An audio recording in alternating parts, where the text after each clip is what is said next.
Okay, so we're trying the weaker one first, sorry. So we're sniffing it first. We're not tasting it yet even. So let's have a look. It tastes like hay. So I'm just going to write these around my body so you can do it too. Tastes like hay. We've got sweet earth honey. I got that.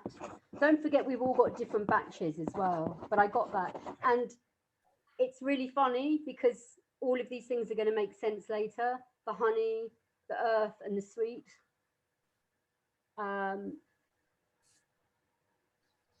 My pick is awful, needs more than herbs, I think. What does that mean? Oh, joking. Okay. Right. Oh, the body one, is it? Any other, where's mine? Here. Any other flavors? Licorice, that's interesting. I made one the other day that I left overnight, and that tasted distinctly like another herb, which I'll tell you later, which is interesting, and a really unrelated herb.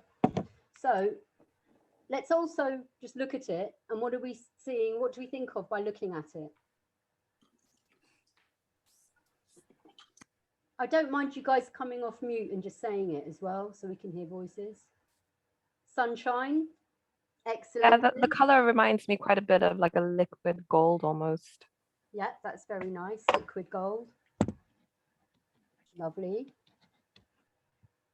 So also, I mean, we're going to go through the tea and then the stronger one, but I mean, look at the color difference when you kind of, if you could see it, the color of that one and then the color of that one.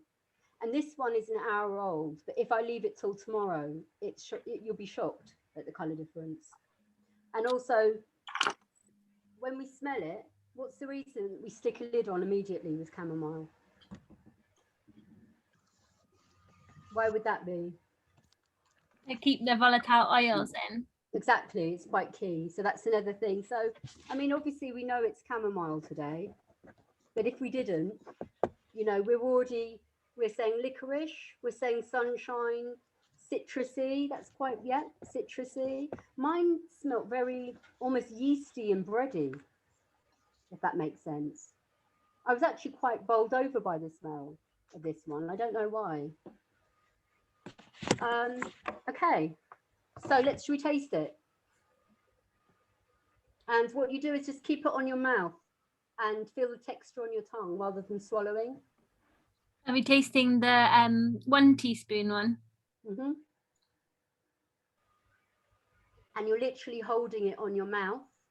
And the reason you do this in an organoleptic analysis, regardless of tea tasting, if it's something that actually could make you vomit or something, you probably know immediately.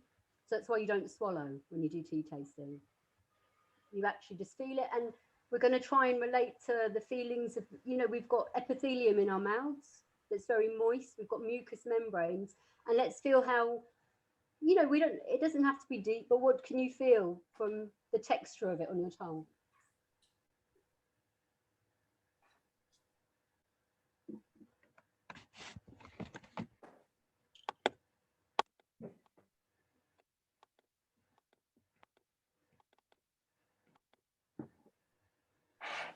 Tingling, more licorice taste, so it's very sweet, isn't it?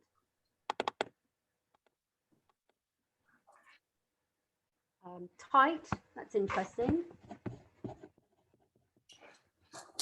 Astringent.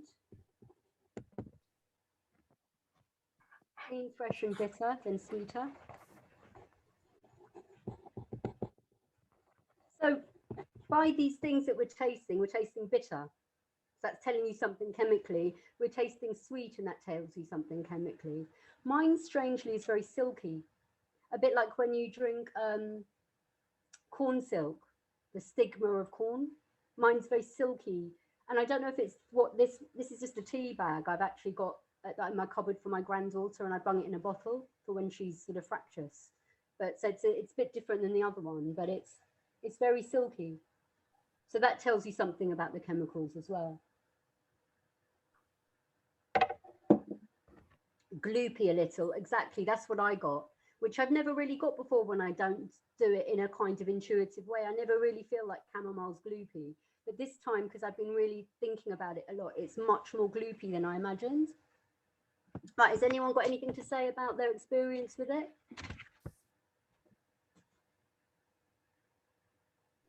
We're still early on, so we're going to feel different things at the different strengths, and we're going to feel things like in the next 10 minutes with it as well. So, you know, it's hard at this stage to do these kind of, oh, I can see everyone now, that's much better. Okay. Okay, are you ready to taste the next one? Yeah?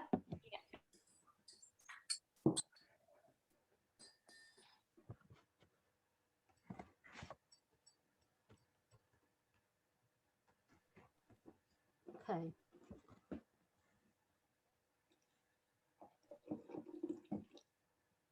We all might be needing to pee at some point, just drinking all these liquids. Wow, is all I can say. I don't know how strong yours is, but mine is just like, wow. It's like a different herb even.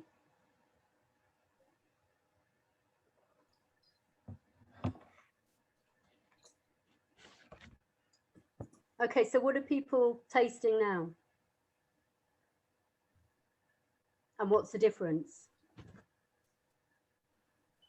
Mine still smells sweet, but it tastes bitter. Yeah. Yeah, much more. Yeah. Yeah. Yeah. Yeah, definitely. So there's, for me now, I'm getting a tingle. It's less floral. It's more grounding. Because when you have bitter things, it kind of, it's like having not a punch in the face, but you know, like that sort of, it's a bit like a sort of slap around the face if someone's sort of hysterical. I'm getting like, it sort of made me realize I'm here with you guys. Whereas before I was a bit sort of looking out the window, and now I'm more present. So it's a bit more punchy. Anything else? Any other? How does it feel on the texture of your tongue?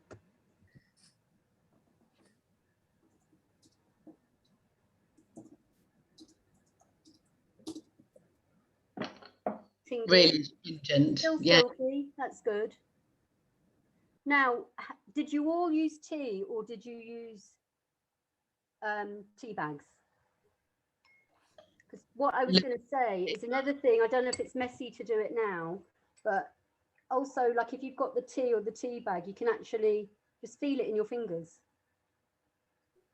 And that way you feel how gloopy it is or how dry it is. And we'll go into that later. And how's everybody feeling mood-wise, energy-wise, just generally?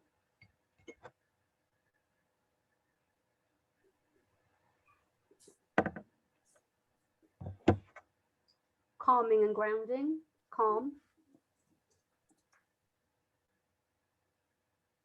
Yeah, same actually. I feel a bit calm, but I have been drinking it all morning.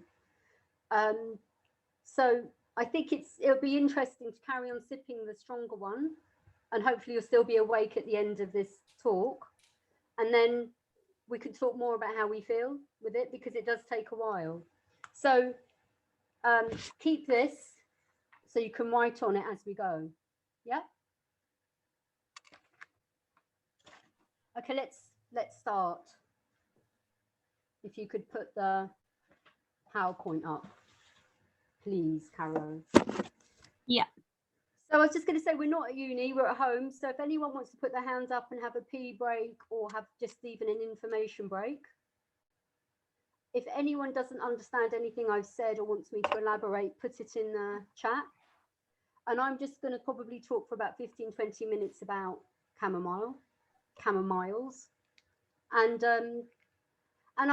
what I want at the end of these sessions, and just as herbalists, is to start learning patterns. So to become a good practitioner, you see patterns in tongues, in pulses, in human behavior. And we're all unique, but I want you to start learning the patterns so you can you can sort of put things together and they jump out at you as herbalists. Okay, so can we jump to the next slide or the next slide?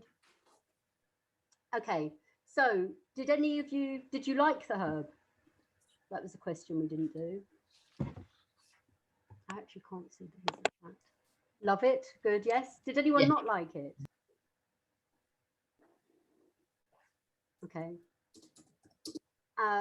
So we talked about what we tasted already, and the part that we used was the floral part. And in herbal medicine, floral things tend to be quite heady. Yeah. So here's 2 types of chamomile. So we didn't have any of the root or the leaf, we just used the floral. And I don't know if any of you did actually draw the flower at all, but basically we've got, it's the Compositae family. So we've got composite leaves, and we've got the central Compositae, the sort of core, which is called the capitula. See the bit in the middle? You see it in the middle, it's a bit that bulges out in echinacea. It's called the capitula. Carol, I'll tell you when to go to the next slide. And can we go back to the picture? Thank you. Sorry, guys. We'll get this down.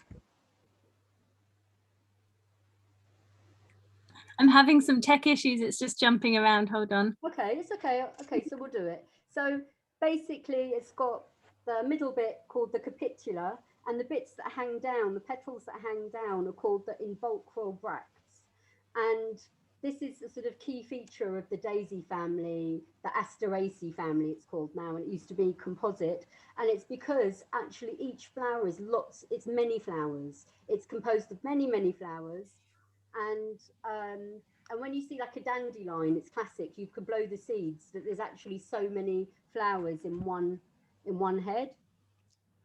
Okay, so here we've got 2 types, and one is sort of, you can't actually see the height of it, but the one on the right is what a chamomile lawn is made of, and the one on the left is a German chamomile where it's much taller and sort of scrawnier, and the flowers are used. Okay, next slide, please, Caro. Okay, so what we're going to do it in a way that you have buzzwords and you remember the plants. So we're going to have 1, 2, 3, 4, 5, 6 things to remember about chamomile. So there's a key word, which is great sensitiveness. This is when we'd use it. We'd use it in times of great sensitivity, and we'll go into it more. So it's like you could be a normal, you could be an ordinary person that's quite strong, but you could have a great sensitiveness. So it could be you've got exams, or you're delivering a Zoom and you're extra sensitive. You could have PMT and you're extra sensitive. It could be that your eyes are extra sensitive for some reason. So I want you to remember that key word of extra sensitiveness, because it's quite a sort of energetic for the herb. And when babies are fractious and only want to be held by their mums, it's a great sensitiveness.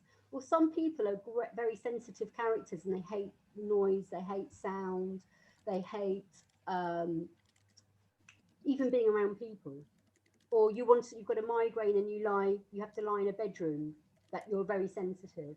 The other words we're going to remember, so if you're in an exam or something, they say, tell me about chamomile. The other things are the flavonoids. We'll discuss them today. The volatile oils, the polysaccharides, and then the other key words are mood, nerves, gut, skin, longevity. And we're going to discuss all of those today. Next slide, please. Okay, so we had a water extract. I haven't even talked to you about the plant's name. I'll do that afterwards. Okay, so we have a water extract. And what does water, do you know what it extracts, guys? Does anyone want to write it down? Let's see on the chat. I've actually written it mostly. So so firstly, I just wanted to say, when you're using water in teas, I like to use filtered water or spring water, and that's very traditional. And it's something we don't really talk about. I mean, I'm teaching you from my experience as a herbalist and what I like. I'm not teaching it as you'd learn it at uni, but I like, if I'm working with people who are unwell, I like pure water forms that don't have contaminants. And ideally, I would like to use spring water to make teas. very privileged, very indulgent living in the city. But this is for people who are quite ill. And water is, our bodies love water. You know, we're primarily made of a lot of water, and water goes through the water systems of the body. It extracts tannins, mucilage, carbs, and phenols. You know, it doesn't extract volatile oils as well as alcohol and fats, but if you put the lid on, you do get them. And the name of chamomile comes from the Greek word, which is chamomile, which means apple, which means ground apple. And it also probably comes from the fact, would I encourage distilled water? No, not necessarily, because distilled water is devoid of all okay. So yeah, it comes from the name ground apple, and that's actually going to be relevant later when we look at the chemicals, because it actually shares some chemicals with green apples. And the herb that we had today, I think all of us, is German chamomile, Matricaria recutita.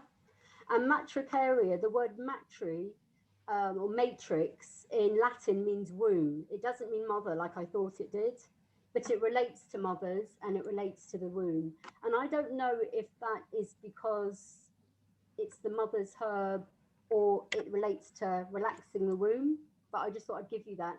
And recutita means according to the canon, so like the rule book. And it's always prepared in a covered vessel because we don't want the volatile oils to escape. Next slide, please. Sorry, thank you. Okay, so here's some pictures, because there's many chamomiles. The chamomile we're talking about is German chamomile. It's got particular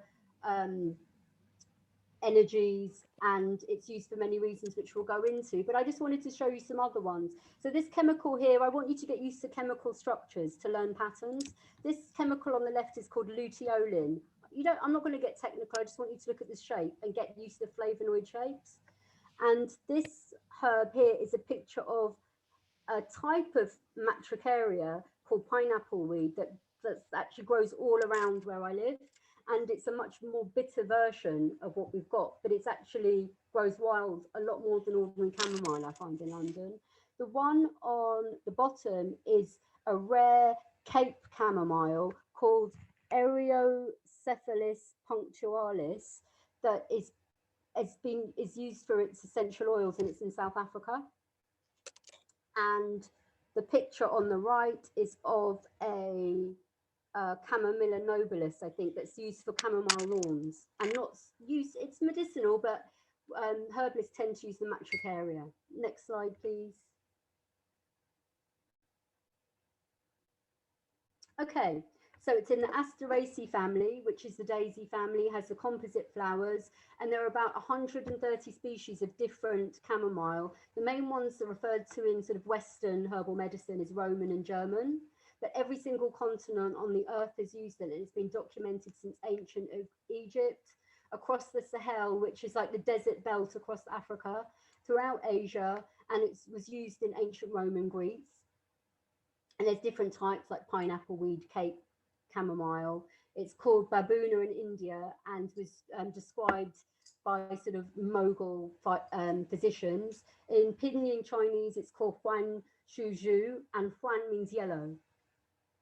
So when I said we looked at it, we saw yellow and golden, and that refers to the chemicals in it. And sometimes I'm going to spout out weird things just randomly because my brain works for that. But when I see that color like that, I often think of the eyes in the cornea in herbs. We'll go into that more later. And it's called manazia in Spanish, and it's used in curandismo in Mexico, and limpia, which is spiritual, emotional, physical cleansing baths. Next slide, please. Am I going too fast? You're going to get the slides. Okay, so in Western herbal medicine, and I put Western because it's a very strange construct, which we could do a whole session on, we use German chamomile because when it's used as an essential oil, it's higher in chamazulene or chamazulene, which is the essential oil. Now, this essential oil we'll talk more about, but it's actually not present in this.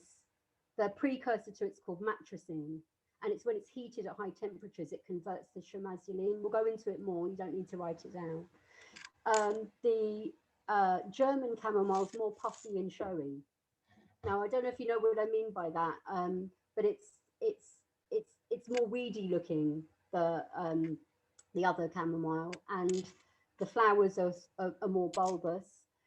It's taller, and it's an annual, and it's sort of like 25 centimeters high. It's got a hairless stem, and it's stronger anti-inflammatory. So it probably means it's got more flavonoids. I'm not going to focus so much on the Roman chamomile, but it's the one that lawns are made of. It's more bitter. The smaller chamomiles are all more bitter, like pineapple weed, and it's less popular as a beverage because it's very bitter, but it's also a relaxing nervine. Next slide, please. Okay, so the actions of the plant are bitter, and you all know what bitter is. And in herbal medicine, you have cooling bitters, warming bitters.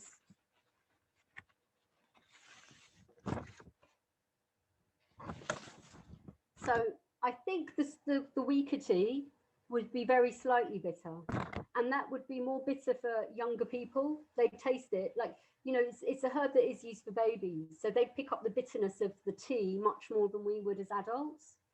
I think that's important to say. But for adults, I like to do stronger teas. For babies, I like to do weaker teas.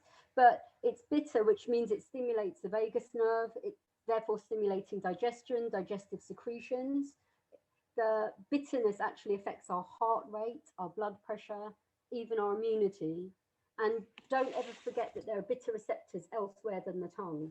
Now, I don't think it's so relevant for this herb, but for other herbs, bitter receptors are received in the lungs, for example, with lots of pulmonary herbs. So it's a nervine, which actually means that it calms the nervous system. It's not a stimulant. It's antispasmodic, which means it reduces or prevents spasms. And we'll go into where, because that's very particular. When you say a plant is antispasmodic, you want to know where it's antispasmodic, because it's not a skeletal muscle antispasmodic. It doesn't work like that. It's more of a herbal hug where it touches the tissues. So I think that's quite relevant, even though I think it might have a bit of a effect on the womb. I don't think it works. I don't think it works like the flavonoids get to the womb. It's anodyne, which means it's not a painkiller, but reduces the severity of pain. It's diaphoretic, which means it will actively produce a sweat. It's mildly digestive. In fact, if you have it at a strong level, it could be quite digestive. It's anxiolytic, which means it reduces the severity of anxiety or stops you getting anxiety. I think the bottom one, I can't read it, says it's UV radio protective, but it basically prevents against UV damage. And they've actually done studies that it prevents damage of the cornea when you drink it regularly. It's an I've done antispasmodic twice. So it's an antispasmodic in the gastrointestinal system. It's a carminative, which means it aids with digestion and flatulence particularly. It's anti-mutagenic.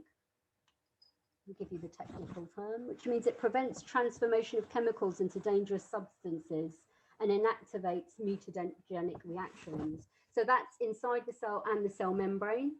It's anti-allergenic. It's sudorific, which is another word for causes sweating. It's anti-phlogistic. It's one of these old terms, which is like anti-inflammatory, I think, to the skin. It's tonic. And when I say it's tonic, I don't mean it's tonic as in it's got tannic acids and tones in like the way tannins do, but it's tonic as in it promotes health if you have it daily. And that's been studied. There was a study on Mexican women over 50, and it stopped cognitive decline and reduced other illnesses in their lives when they drank it every day. And it's anti-aging, even though I don't really like that word because of the kind of negative connotations about aging, because there's nothing wrong with aging. We're meant to age and we're meant to die.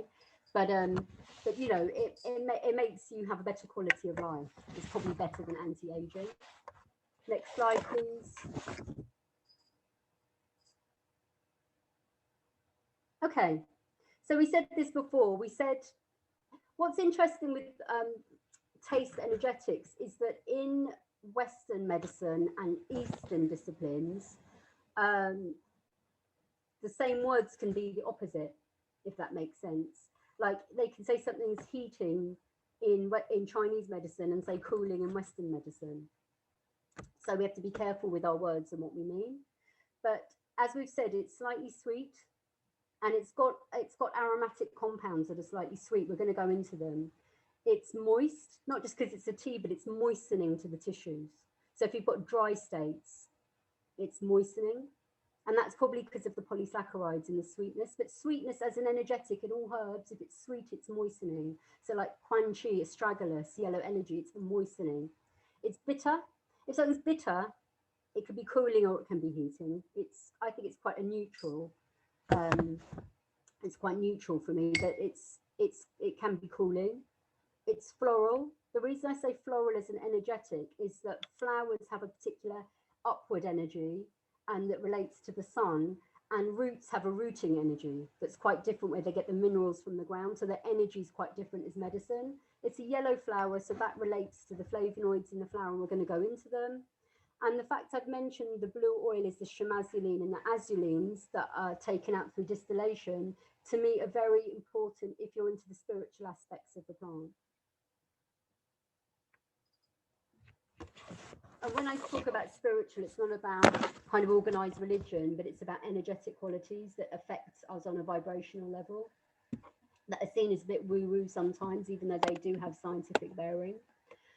And in Ayurveda, it balances Pitta, the Pitta dosha, and Pitta people are quite, they're doers, they're hot and fiery, and they can get agitated.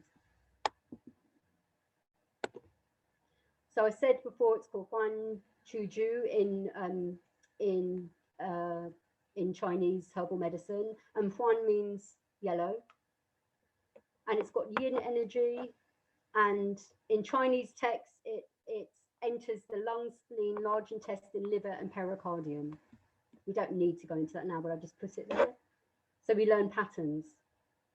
Next slide, please.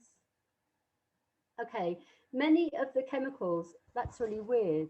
Could you look at the next slide again, please? Just because there was something I added. Okay, can we rewind? Thank you. Okay, so a lot of the pathways are made on the shikimic acid pathway. I actually put a different slide before, but I obviously didn't send it over. It didn't save.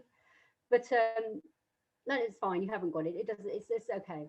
But after photosynthesis, there are several pathways. I don't know if you guys have learned phytochemistry, but I mean, I can teach you the whole shikimic pathway if you've got 2 hours one day. We can go through the pathways, but basically pathways are the way that chemicals are made, and they kind of diverge into different things. Things are broken up, things are added, and you get new chemicals. That's what they are. So many of the chemicals pertinent to this plant are shikimic acid pathways. And I just want you to look at the shapes. We've got fumaroles, which I'll talk about. We've got chalcone flavonoids at the bottom. We've got naringenin, which is in oranges, in grapefruits, and citrus. And someone mentioned citrus. These are all shikimic these are chamomile chemicals. We've got apigenin. So I just want you to see those shapes, and we'll go into them a bit more. It's nothing to stress about, but I just want you to get used to looking at chemical shapes so they're not frightening. Yeah, so next slide, please. Okay, so we're going to talk about the different chemicals.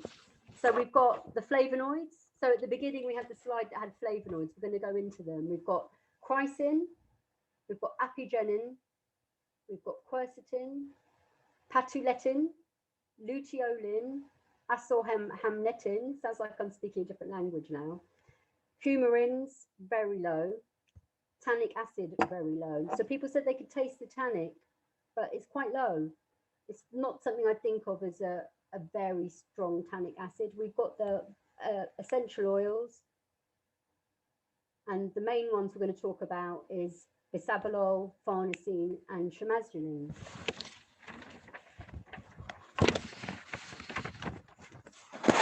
I was just going to say, you know, studying chamomile, there's been 120 constituents that have been identified, and 10% is mucilage.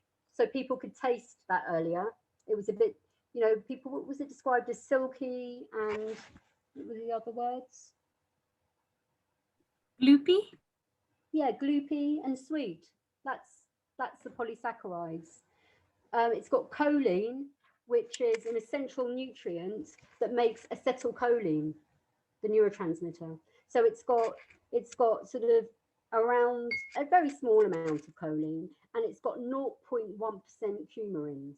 So that's very, very small amount. I put 1%, it's actually lower than that. Can go to 1%. And the coumarins generally are anticoagulant.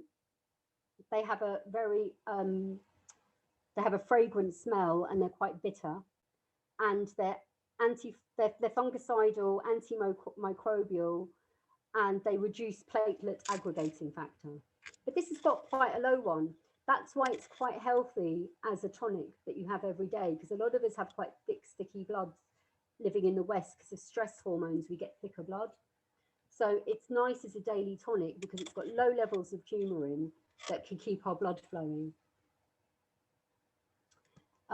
So it's got a very small tannin level. It's also got a very small salicylate derivative. That doesn't mean it's got salicylic acid, but derivatives of that. So let's go. So flavonoids, like water as an extraction method. Our bodies love water. So that's already a very nice mix as medicine. I prefer teas and decoctions over tinctures any day, because it's just like a lot of us are very dehydrated, and our bodies love to take things from water. Water has memory that scientifically proves. I'm not going to go into it now, but it communicates with its own molecules, and it communicates with our body.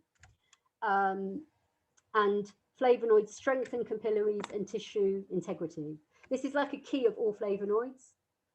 And when, can you repeat? The one that produces acetylcholine is choline itself.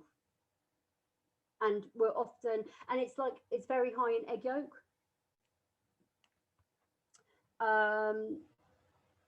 So flavonoids per se are antioxidant. They tend to be pigmented and in pigmented plants. They're anti-inflammatory and anti-cancer.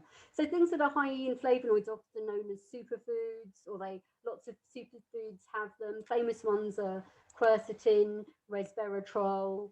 They get sort of like, you know, they get very buzzy and faddy, and people like to have faddy herbs. But the fact is, I remember I was at a lecture with Kerry Bone a few years ago, and he said that, you know, we talk about nutrient deficiencies, but basically humans in Western societies are phytonutrient deficient.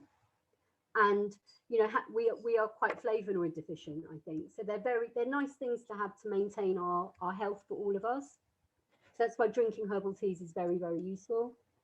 And the chamomile flavonoids are part of its herbal hug, because it hugs the tissue that it touches. And if you use it externally, I was asking you guys to touch it earlier. So like when you've used this spent markup, you know, you can strain it. You could save it, put it in the freezer, for example, and keep it for burns or for inflammatory skin conditions. You could ice cube it up, because it actually maintains a lot of the sticky and silky flavonoids and polysaccharides. The skin. Really useful if you've got kids as part of your first aid kit is to have the, you can make poultices with it as well. Or if you've got a patient coming around that you know has got a skin condition, you can save it up and actually put poultices on them. I mean, we're living in such a time of social distancing, etc. But when I have patients that come around, I often get things ready for them, and they get really surprised, like I have a poultice waiting for them. So when they sit with me, they've got a poultice on their body. Hydrosol doesn't have the same properties of tea because it doesn't extract the tannins, but it has a lot of the energetic properties. And I've actually mentioned hydrosol, so we're going to talk about them later. Time-wise, how are we doing? Because let's have a look. Ooh, I need to get up. I need to carry on. Okay. Oh, that's the one I wanted to show you earlier. I put it in the wrong place. You can see photosynthesis. You see from that fatty acids are made. There's carbon metabolism, and then you see from the different pathways, you've got the shikimic acid and aminos, and it goes to make other chemicals from there.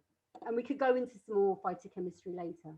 So let's move on to the next slide, and I'm going to have to whiz a bit faster. So chrysin, have any of you heard of chrysin?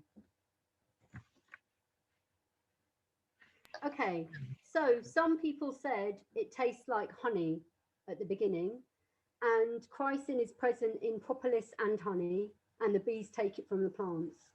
And it's a flavone, so it's a type of flavonoid that is that's anti-anxiety, it's sleep promoting, it inhibits testosterone, it's antispasmodic, anxiolytic, so it cuts down anxiety. It's an anti-inflammatory through different pathways, but it's specifically a COX-2 inhibitor. That's a cyclooxygenase inhibitor. And it inhibits interleukin-6, which is very relevant to COVID at the moment, because in the cytokine storm in COVID exacerbations, IL-6 is one of the things that's implicated. And chrysin is a significant chemical in passion flower. Next slide, please. Okay, so here's just a picture of the flavonoids. You can see they look quite similar. And it's funny, I look at these and I know instantly that most of these are hormonal as well when I look at them, because I've got used to looking at hormonal plants. So I think, I can just see that they'll interact with estrogen receptors, they'll interact maybe with progesterone receptors too, just by looking at them. Next slide, please.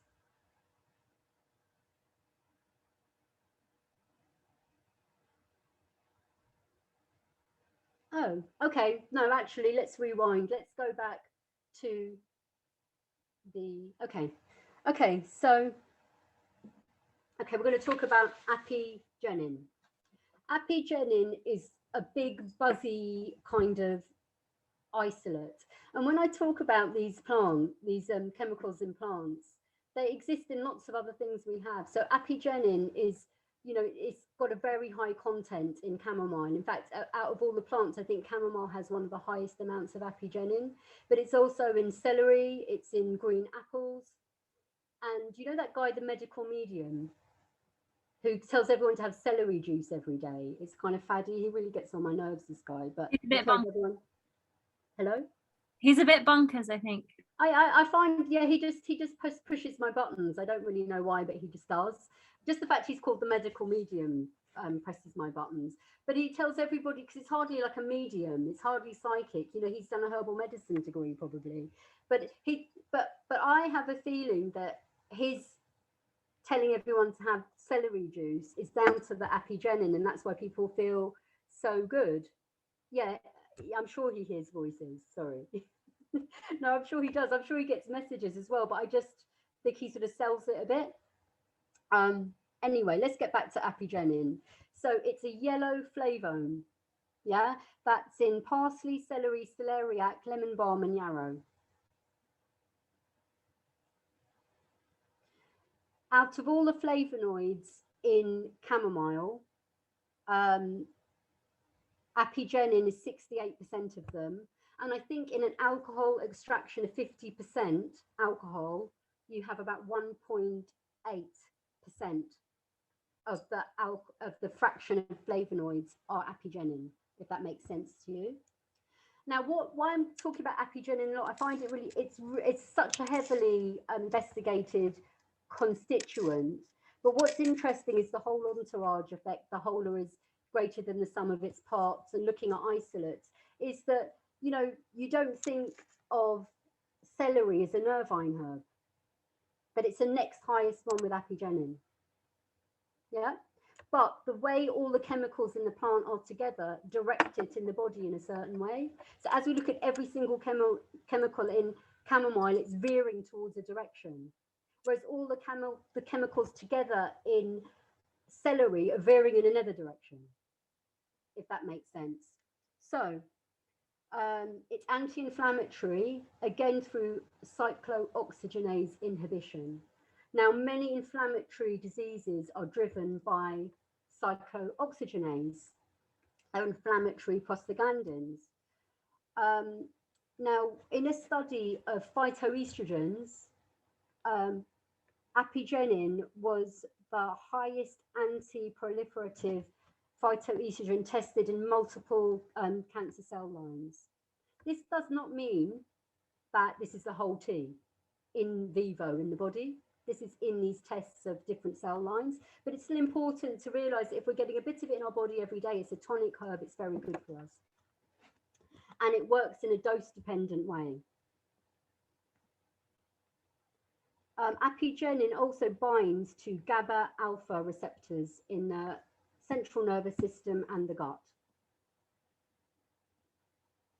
Now, GABA A receptors are very active in the parasympathetic nervous system. They're also known as benzodiazepine receptors, and they behave differently in the adult. You have mature receptors than they do in children. And basically, if you have apigenin, you're less likely to release the neurotransmitter GABA A, which means that it reduces your stress levels. Apigenin stimulates the uptake of tyrosine, which makes all your happy chemicals. It's mood elevating, like melissa and vervain, and it also binds with the alpha estrogen receptor. Is everybody okay with this? Yeah. The alpha E receptors are in the mammary glands, the uterus, the testes, the prostate, stroma. It's neuroprotective. These, by the way, these are all studies I've looked at. It's not me just saying it. It's neuroprotective, improves brain function, inhibits brain aging, and its biggest study is for cancer treatment, as it induces apoptosis, reduces metastatic processes, it reduces glucose uptake in the cell, and now I'm going to say loads of funny words. It reduces VEGF, which is vascular endothelial growth factor, EGFR, which is epidermal growth. This is all apigenin, but chamomile has the highest apigenin than most other herbs. It inhibits HER2, which is human, HER, which is human epidermal receptor. It down-regulates it. I could actually just read out loads of growth factors. Basically, there's VEGF, there's PGFR, there's tumor necrosis factor. So these are many ways that it down-regulates carcinogenic and metastatic processes. And also on top, it's a COX-2 inhibitor. So many cancers are driven by systemic inflammation, even in the microenvironment. It apparently inhibits excess platelets in healthy people. So that could be people with genetic conditions that are making them have more platelets, like hemochromatosis. And it promotes healthy thyroid profiles. That's pretty amazing. It also inhibits beta estradiol, which is in the bladder, the ovaries, the adipose tissue, and immune system. What that means in terms of effect, I'm not sure, but I just read that this morning. Okay, next one. And don't forget there's the entourage effect, how they work together. Quercetin, next one. Yeah, it's fine. I mean, it's going to be minimal. Again, it's going to be dose. Someone just asked It reduces glucose uptake in the cell. And I think, again, that was when I was looking at apigenin, not chamomile, and I was looking at it in the cancer studies, because that's what it's been looked at the most. We're still on, time-wise, I'm going a lot slower than I thought. Is everybody okay? Yeah? Okay, so we're still, can we go back? We're still on flavonoids. I'm going to sort of jump through some. So quercetin. Quercetin is a kind of a ready one that's in things like red onions. It's high in Hypericum perforatum, it's high in Ginkgo biloba, it's high in Sambucus nigra. And again, it's anti-cancer, antiviral, antioxidant, psychostimulant, inhibits lipid perioxidation, capillary permeability, and it's another one that reduces COVID flare-ups. So it's in chamomile, in small, not in massive amounts, but I'm just telling you about quercetin. That's going to be in other things that we'll study. Quercetin is immune suppressive to dendritic cells, which are immune messenger cells that take antigen presenting, that presents antigens to other cells. It inhibits those, and I think that's relevant why chamomile is so good in Crohn's and inflammatory bowel disease. I think it slows down inflammation and actually stops autoimmune conditions a bit, or inhibits them, because it actually does some inhibition of certain immunities, immune reactions. It inhibits, quercetin inhibits LOX and COX. So that's cyclooxygenase and lipooxygenase, and it also inhibits chemicals called MMPs, which are matrix metalloproteinases. And all of these have down pathways of inflammation that sort of speed up many metabolic diseases. And all of these flavonoids are quite synergistic with vitamin C, just to by the by. So you could put like a slice of lemon in something. Oh, this is sort of, I'm just going off, but also I know some people put ginger in the chamomile to get it around the body more. Okay, next slide, please. Okay, so we've got volatile oils, and they all look a bit different. So we've got the one on the left is B-farnesene. The one on the right, oh, which one is it? I should know this. I can't remember what it is. I'll have to get back to you. Can you look at the notes pages, Caro? Because I've written it on the notes pages.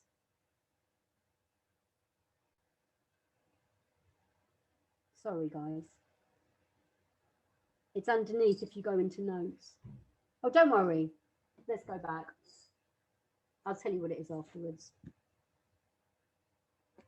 Yeah, not sure if I can see the notes. Don't worry. It's you Just have to underneath click the on the slide, notes. I think it says Yeah. click to add notes. Is that what you mean? Do you know what it is? You have notes pages on PowerPoint. Don't worry about it.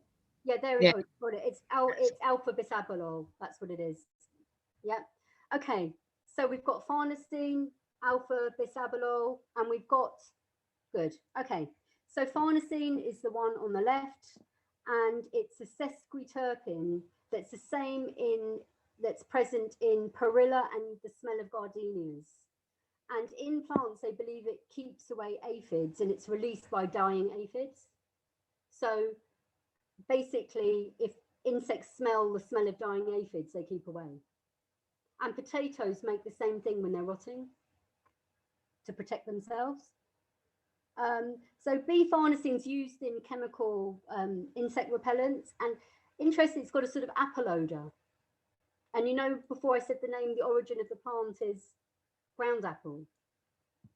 And it has and also, you know, it's one of the weird chemicals that the smell of skunk weed and weed.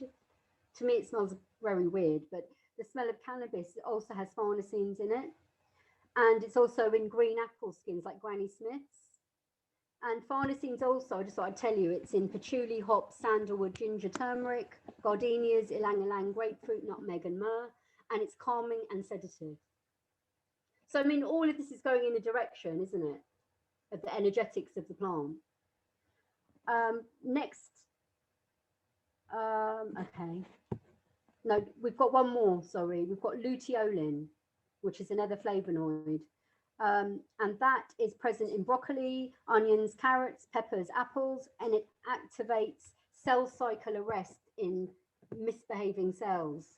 It's anti-inflammatory, neuroprotective, and helps with brain fog.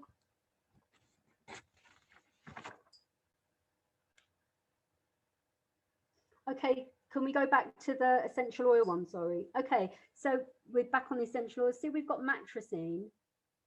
So that's the chemical that's in our cup of tea. But when you do distillation, it changes into chamomile. So you only get that in essential oil. So why that's relevant to us as herbalists is that if we want to use the essential oil, we can put it in creams, etc.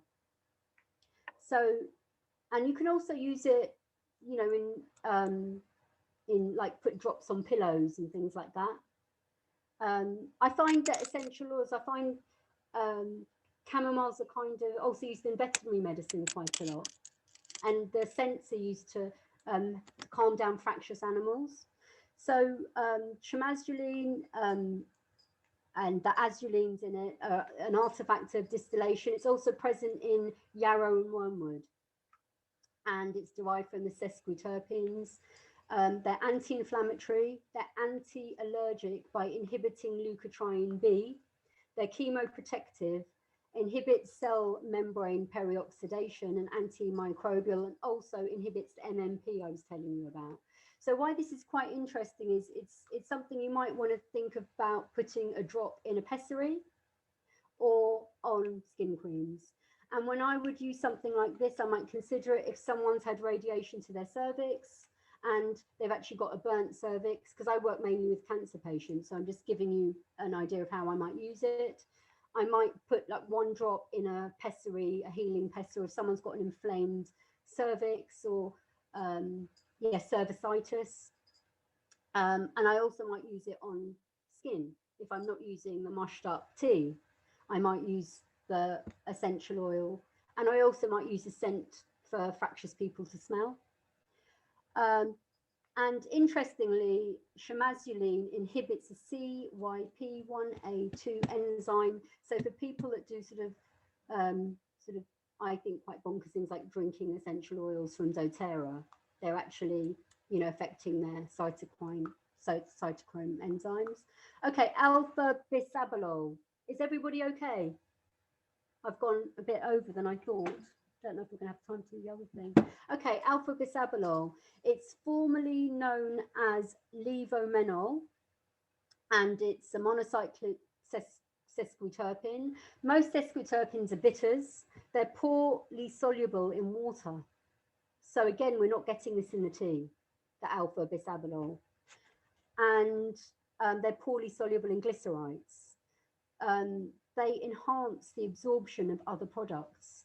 And they do it so much so that they're used in the cosmetic world and in pharmaceuticals. You can actually buy it from pharmaceutical companies. They add alpha bisabolol to things to get the chemicals like, you know, skin puffing creams and things like that. Or they want to, or they also add it because it smells kind of nice. So it's used in the cosmetic industry.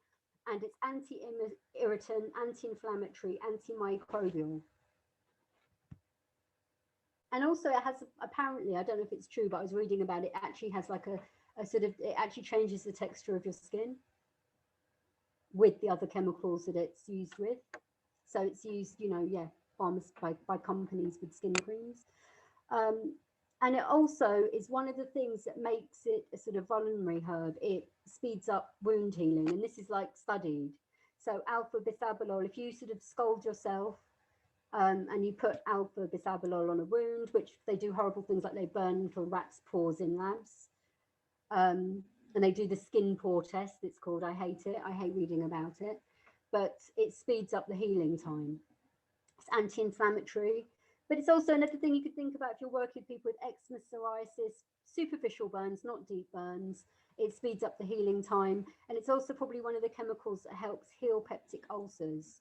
It reduces proteolytic enzyme and maintains gastric acidity in conditions like hiatus hernia, GERD, esophageal inflammation, and it's often used with chamomile for inflammation in the gut. It's antipyretic, reduces redness, so it's erythema. And all of these essential oils, like many, are antimicrobial. And then they've done studies where I'm going to cut to read them all out, but they've done studies that it's active against Bacillus cereus, E. coli, leishmaniacidal protozoal infections, polysaccharides, please. I'm going to jump ahead because I'm going to be here all day otherwise. Is this okay, everybody? Yeah. Okay. So polysaccharides, it's got a few. I actually found it quite difficult to find the polysaccharides in chamomile, and it actually takes up 10% of the flower, so it's quite a lot. But two of them I thought we'd look at is the apopectin and arabinogalactan. Both of them on their own are taken as supplements. You know, like when people do nutritional therapy, they give people pectins, and pectins are the things that sort of solidify jams and things. But the characteristic of pectins is that they sort of gently line your gut. They're soluble fiber, they absorb fluid, they're prebiotic, so they feed your microbiome. They're characterized by having 1,4 links in high amounts. They help with constipation, diarrhea. They help lower high cholesterol, triglycerides, and modified citrus pectins is used a lot. I'm mentioning this to you just to share it as a by the by. It's used a lot in cancer care, and I always give pectins to people if they have a biopsy or if they're having surgery to reduce METs or systemic inflammation. So sort of pectins are another sort of, I won't say fad, but they're another isolate they've got incredible effects. And their entourage effect in chamomile is, I think they really help soothe the gut and possibly help with the microbiome. Next slide, please. Okay. So we've discussed the essential oil a bit. Personally, I would use it in skin creams and possibly in pessaries. I've actually never really, I prefer to use calendula in pessaries, but it goes very nicely. You know, it's just something, just since I've been studying it this week, I was thinking, you know, it's something I'd quite like if someone had vaginal thrush, or they had sort of stuff in that region of their body, their vagina or vaginal atrophy. It's now an oil I probably would consider, especially because it's got chrysin in it as well. If I'd use chamomile. Water and hydrosol is very nice. It's, you know, it's been through sort of distillation process, so it hasn't got the flavonoids, but it's very nice to be used as face washes, eye baths, wiping hot babies' nappies, you know, hot red bums on babies. It could be used as a drink, and it's something I'd consider again in veterinary medicine. I might consider giving to a dog or a cat who's agitated. Skin and eye baths, very nice, the hydrosol. The deep decoction, you know, we tasted it. I wouldn't, if you want to get the bitters out of it, it might be quite good for people that are got sort of chronic bowel conditions. I personally don't use the tincture a lot because I like the tea, but you can also make an infused oil to extract the oils. And another way you could make it is an infusion that's very well strained for enemas or douches. Now, I wouldn't use an enema or anything for someone who's got, you know, piles or ulcers, but it might be quite good for someone who's got an inflamed bowel, possibly.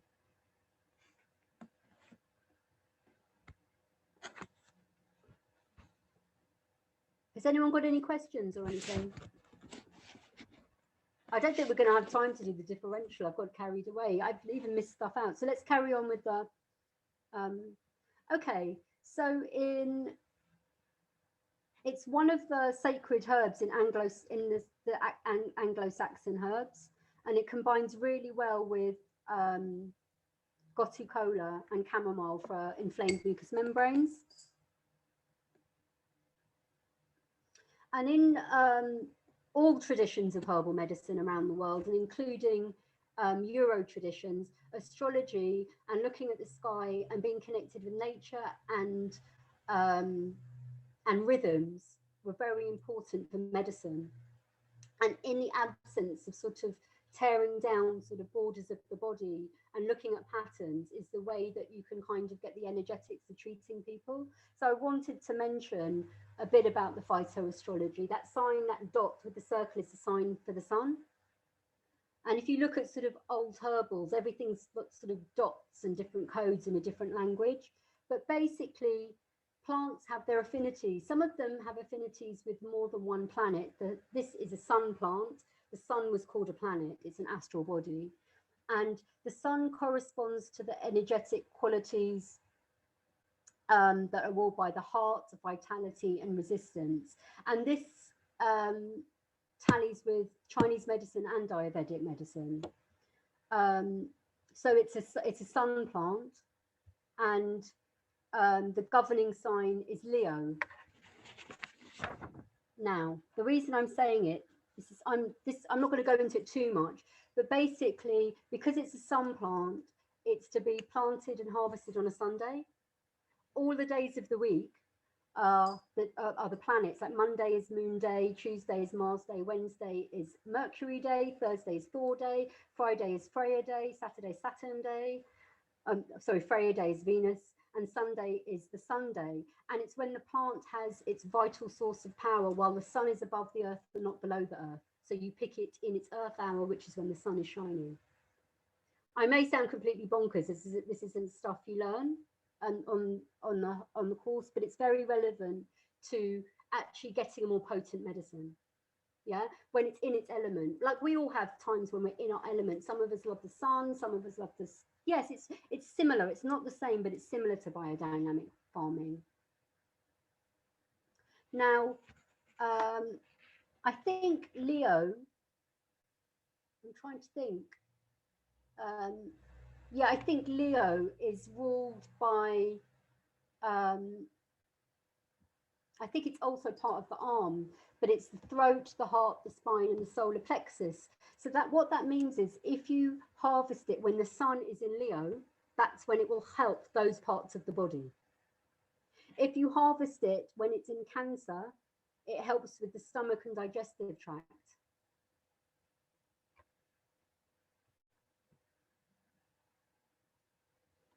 Yeah, so I mean, this is like part of alchemical medicine, but basically the time that you harvest it, you can actually pick when you want to use that medicine for a certain part of the body, because it will have affinities to that part of the body, and it corresponds to the chemicals in the plant at that time.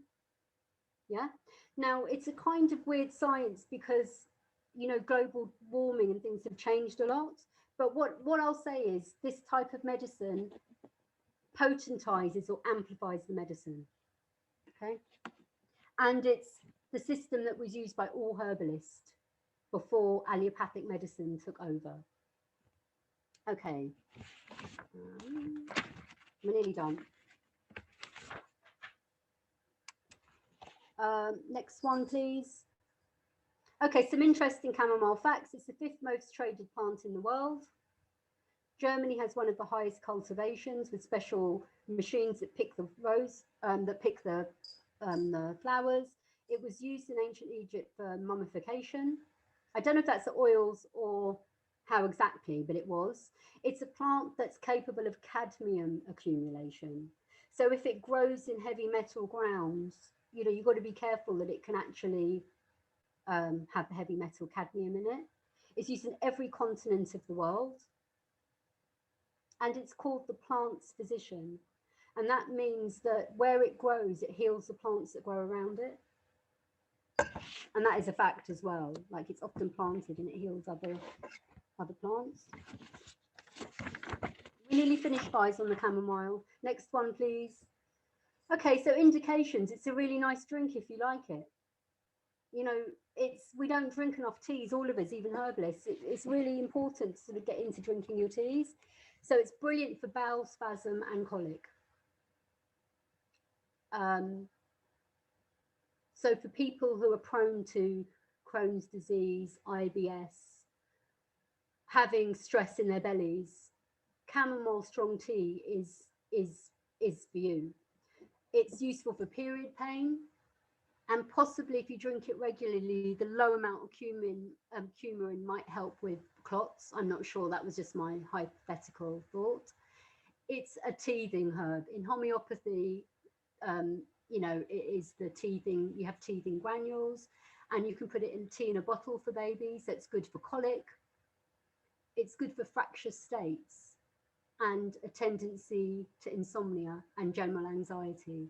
And like I said, you know, it's like if you give someone that bitter tea, not the weak one, but if you give them a bitter one, it's a bit like in old movies when you see hysterical women and someone slaps them around the face. It literally will just bring someone to a state of just sort of getting out of that fractious state. Quite good for before exams because it's not too sedative, and you can take it with something like a bit of rosemary or something. Do you know what I mean? But it's quite good to you know, if you're fractious or you're hysterical, I can't learn it all, I can't do it all. That's what I was like when I did the exams. You know, chamomile tea is really nice. Rather than having people, when they study, often take stimulating herbs, but actually calming herbs can be really good. It's brilliant for psoriasis, eczema, and scars. Like I said before, gotu kola is a lovely mix with it. Chamomile is a lovely mix with it. It's very good for people prone to gingivitis. So if you drink it daily, a strong tea. And it's good for sensitive animals like fractious dogs, and you can put pillows in the bedding. Claudia, is the psoriasis, eczema, and scarring drinking it or just topically or both? Both, okay. Both, because of all of its effects, and also using the poultice. Oh, brilliant. Okay. Oil. So you could make, you know, you could use hydrosol in a cream that you make with the oil, and you could add chamomile with it.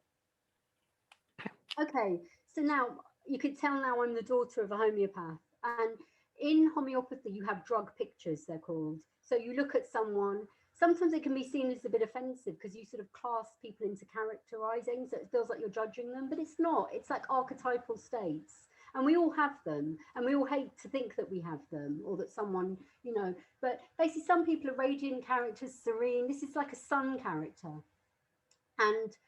and then there's the states where you're easily disturbed. It doesn't mean this is your character, but you can be in a state where you're easily disturbed. You might have had a bereavement. You might be living in a pandemic. You might be had a really bad experience with being treated badly, and it affects your demeanor. And you might be more sensitive because of all those things. Chamomile is a herb helps you kind of deal with that on a daily basis. It's used for pain. Now, this is an interesting one. It's homeopathy, but it works for herbs. It works for pain that is relieved by heat in the body. So let's say you've got a back spasm and you put a hot water bottle on, it's better. But let's say you have a toothache, it's the opposite for tea. So let's say you've got a toothache and the heat makes it worse, then that's chamomile as a picture. Does that make sense to everyone?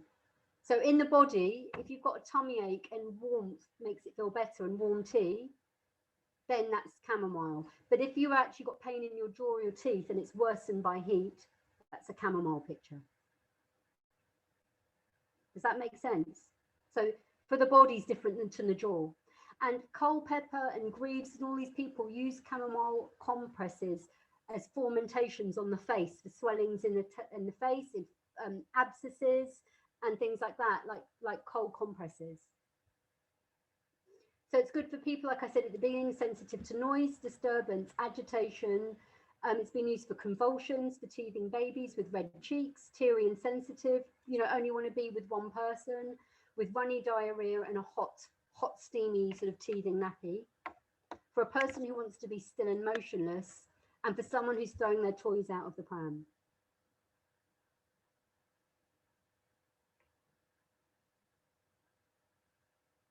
So we're definitely going to wrap it up soon. But basically, I just want you to get the feeling of what chamomile is. So Greaves used it with purgatives, because back in the day, they used purgatives a lot to release the sort of agony of purgatives, of making people vomit and have diarrhea and that kind of stuff. That's what they did in medicine. They'd give it with chamomile to help you get through it or after it.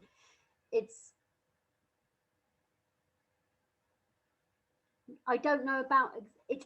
If it exacerbates heat in the jaw, then chamomile is for you, if that makes sense. But if it exacerbates, if it's relieved by heat in your body, these are all from the old books. So I know it sounds a bit, it's sort of not what you learn at uni, but this is how you get the picture of a herb. Because then when someone comes to you one day and they go, oh, and you know, hot tea really hurts my jaw, whatever, and but it feels better if I do this. This is how you get to learn herbs. It's like, you know, you need the language of the plant and what people have observed before us. Okay, I put nervous afflictions of women. And that's like the sexism of, like, you know, hysteria comes from the word hysterical womb. But in the old books like Galen, chamomile's used for nervous afflictions of women, whatever that means. I don't know if it means PMT or whatever it means, but it's good. And then, so historically, it's been used for nightmares, for delirium tremens. It was an official tincture by doctors in this country for children with, can you read what it says? Summer Diarrhea. diarrhea. So I think that's like a rotavirus. And then these are one of the old remedies, was 10 parts chamomile to 5 parts of poppy capsules to 10 parts of distilled water. So this is the old, I think that's from Greaves. Cold pepper I'm not going to read now. Next slide. We're going to end it soon with this. So in Chinese medicine, it's let me just move. You can just see it. So in Chinese medicine, it moves the qi, it releases qi when it's blocked, it tonifies the liver, inhibits inflammation, and it calms the shen. And the shen in Chinese medicine resides in your heart. So this relates to all of the astrology and the Leo stuff. And your shen, shen is your mind, body, is your spirit, your vitality, and your psyche. Yeah. And in Chinese medicine, the shen resides in your heart in the day and it retires at night. And in Chinese medicine, chamomile is used when your shen is up in the day and you've got overactive shen. Yeah. So your shen might be that you might be agitated in your mind and your psyche.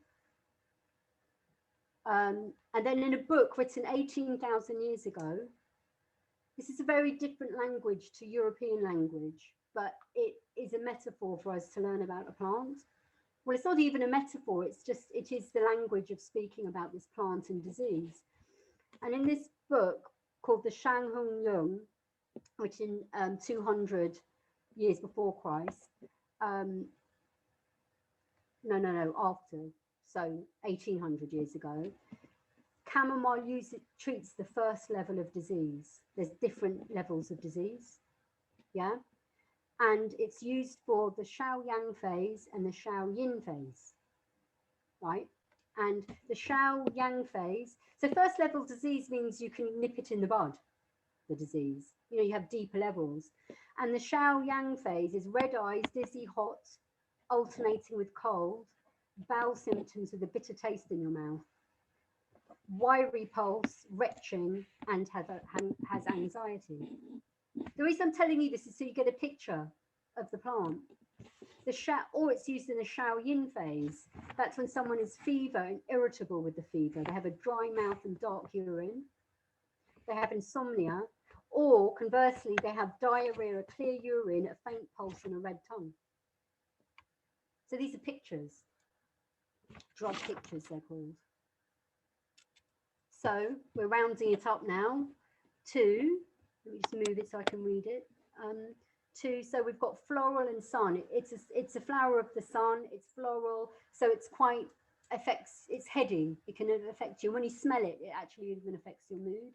For people with great sensitivity, for people of times of challenge, it's got flavonoids and essential oils.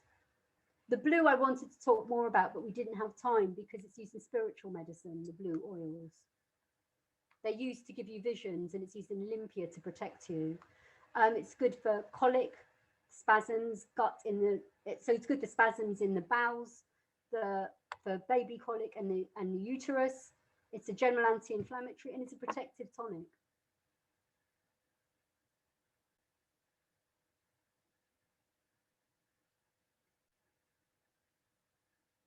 Well, how is everybody feeling? We could do some differential or we could end it. What's everyone saying? Does everyone want a break, or what, have you got to go off? What do you want to do? I mean, I'm happy to carry on. Okay, well, I'm okay, fine. What about everybody Me else? too. People don't. Okay, can we have a 2-minute break? Yeah. Go and pee, Sure thing. whatever, and then we'll move Yeah, on. thank with you. that. How was that for everyone? Quickly. Yeah, it was great. Really. Amazing. Great. How was it compared to what you learn at uni when you're learning material medical? It was really thorough. I really liked you looking at one herb in a lot of detail, because sometimes we have lectures where we'll have like 50 different herbs and just like a few keywords and constituents. Yeah. But I really like going a bit deeper on just one. The other thing I really wanted to say was, like, you know, I was talking to a herbalist, an established herbalist, a 20-year-old established herbalist, and she said sometimes she doesn't feel like she can voice things in forums because she doesn't know it all. And I just said to her, really, it's important, you know, even when you're a herbalist, is to know when you don't know it all. And actually, you know, I don't want to know. It's like someone said to me the other day, you don't know this root or something. I just thought, no, why would I know a root that grows in Siberia? It's like, how would I know 30,000 plants? And it's like quality. It's good to have a relationship with the plants you work with, understand them well. Obviously, you want to work up to knowing, you know, 100, 150. Maybe by the time you've been a herbalist for 25 years, you know 200 plants. But it's like having relationships. Like, I've fallen in love with chamomile this week again because I sort of played with it more, and like I'm going to use it in ways that I probably wouldn't have. Like, I'm going to put it in pessaries for people, and I might even do eye baths with it for older people because it protects the cornea, and I'm going to encourage my mum to drink it more and things like that. And you can be very fickle as a herbalist, and you connect with plants at different times, and you use particular ones because you're connected with them, and that's cool. You know, as long as they do, you've got the job. But yeah, you can't know it all, and as long as you sort of maintain integrity with relationships with plants and knowing how they work, just on this level, like having 5 keywords for each plant, and the way you might even describe a person and know their characteristics, that's it. And you know, the key thing for me with chamomile is to know that it's not like, it's actually, it's strangely powerful in a very, you know, it's you know, it's a tea, it's very neutral, but when it's really strong, it's like it can ground you, but it can be quite heady as well. And it's a nervine that works throughout stressed body parts, really, isn't it? Yeah. So, and the key thing is that it's sweet and bitter as well. That's quite key. Just to remember those tastes. And also, when you think of a herb, the taste, you get triggered by the tastes. It's quite nice. Okay, let's have a little break, just so mental break. It's just so we can reset our minds a bit. Okay.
Okay.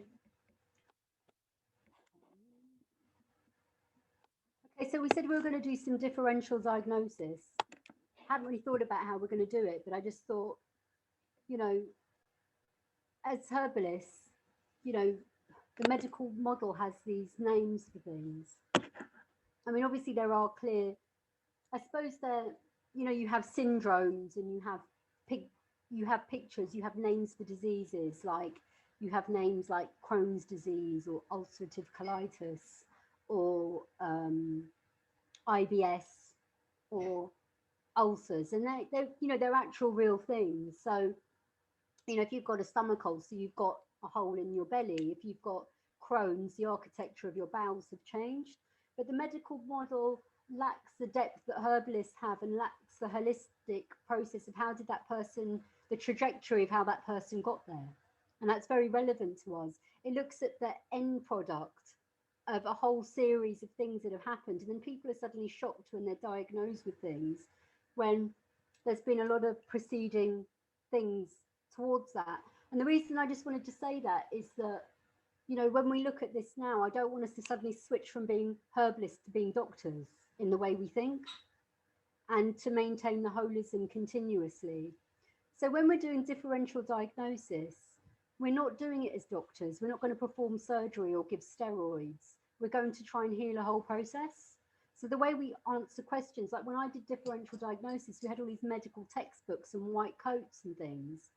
And if someone had polyps in their bowels, I certainly wasn't going to like snip them off. Do you know what I mean? So it's like, what we want is the whole picture as herbalists, but also you need to pass your degree in these kind of clinical ways. So we need to look at it that we can use the language of doctors and we're acquainted with it.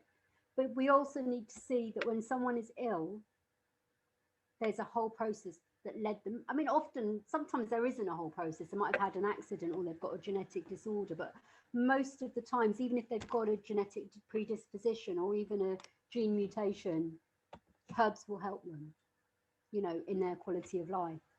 So we have to look at the whole picture, and we have to look at disease as the whole picture, dis-ease as the whole picture. We have to acquire data and information from many sources, and we have to listen. And that's the one thing that's the most important thing, is to listen to the patient. And often it is really surprising how much they'll actually do all the work for you and tell you what they need. So at the end of a consultation, and obviously you're going to help them with herbs, but sometimes someone might say something like, oh, I drink 6 cans of Coke and I've really got to stop that. And what I do as a herbalist, but not all herbalists do, is I write down everything they say to me and send it back to them if it's key. And basically said, you know, you told me this yourself. So the key to differential diagnosis is asking open questions and listening, noting it down. Ask them, how did that make you feel? A patient, we're not allopaths, we're herbalists, and our job is to not just support people. I mean, at the very least, even before giving herbs or even giving dietary advice, if we've held a space where we've listened and said, how did that make you feel? It's a way of getting information, but also of holding a space and listening. I'm not saying we're psychotherapists, but it's really important because it's absent in the medical model. And often it's very harrowing. I mean, I work with people with cancer mostly. So it's like if I'm working with a 20-year-old who's got a brain tumor or something, I'm saying, how did that make you feel? Sometimes I might be bawling on the sofa with them, you know, and obviously you have to be professional or you go through it, but it's like, sometimes hearing these things is hard even as for a practitioner, but it's important to actually ascertain this information as herbalists as well. So we're going to do bowels, and we're going to do digestive symptoms today a bit. We'll just sort of do maybe half an hour and we'll just go organically. But you know, there's also questions you ask people you don't know, like how often do you go to the toilet? What's the texture like? What's the timing like? So that's something I thought we could play with as well, and then actually talk about pathologies. Yeah. When I say pathologies in quotes, it's not that they aren't pathologies, but they're a picture of often psychological trauma, intergenerational trauma, horrendous diets because of society and things like that. So, you know, we're looking at things in a big picture. Okay, next slide, please.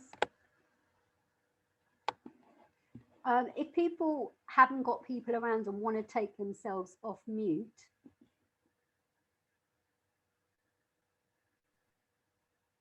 they can, because it'd be quite too good to do it as a dialogue. So what I thought is we'd have someone coming in, yeah, and they have got bloating. Do you want to write this down, guys? They've got bloating.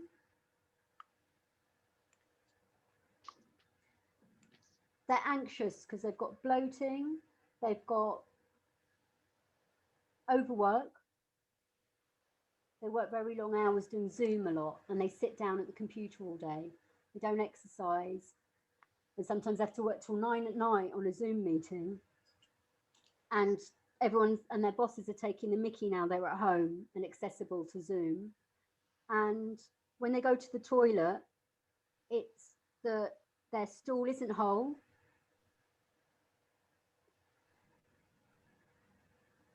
Actually, we're going to say they've got some diarrhea, they've got gastric, they've got digestive symptoms, and when they wipe themselves, there's blood. So this is it from the patient's perspective, and but they haven't told you all of this, let's say. So someone's come in and they're saying, look, I want to see you.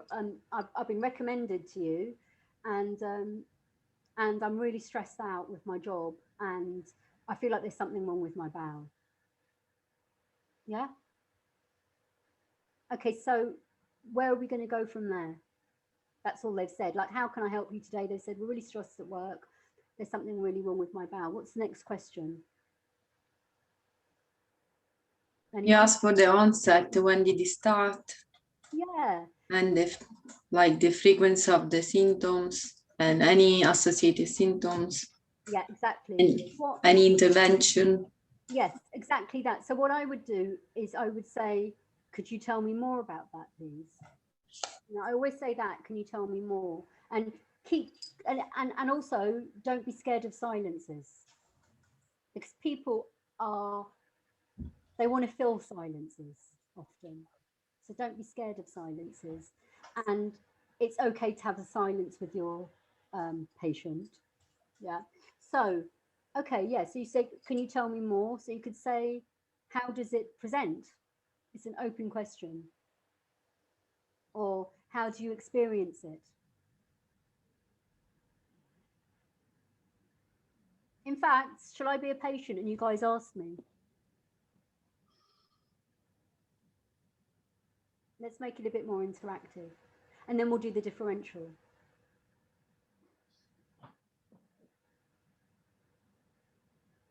Come on, guys. I'll be the patient. When did your problems start? Probably around the beginning of the pandemic. So probably about a year ago. Because I haven't been eating the same since the pandemic. Okay. And my stress levels have gone through the roof because I got laid off and I got a new job, and they're taking the mickey with me working long hours. I'm in front of the computer all day.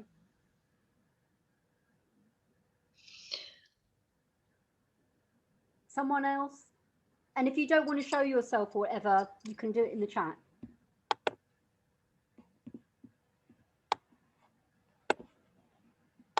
What I will do is say things that I think, oops, I've just got rid of you. How do I do that?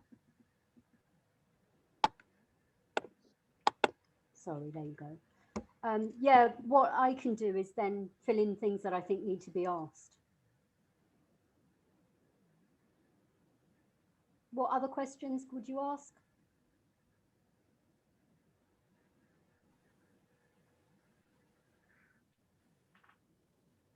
What's the nature of your problem?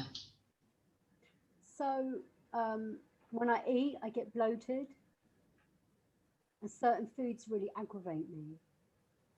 And I don't really know what they are, but sometimes I eat things and I get pains in my belly and I get really bad bloating. And it's a bit embarrassing and I can't drop my trousers. And sometimes I have wind and it's really embarrassing. I have to turn the sound off on Zooms. And I've got belching and indigestion. And then, yeah, sometimes I go to the toilet 3 times a day, and sometimes it hurts to go and I get constipated.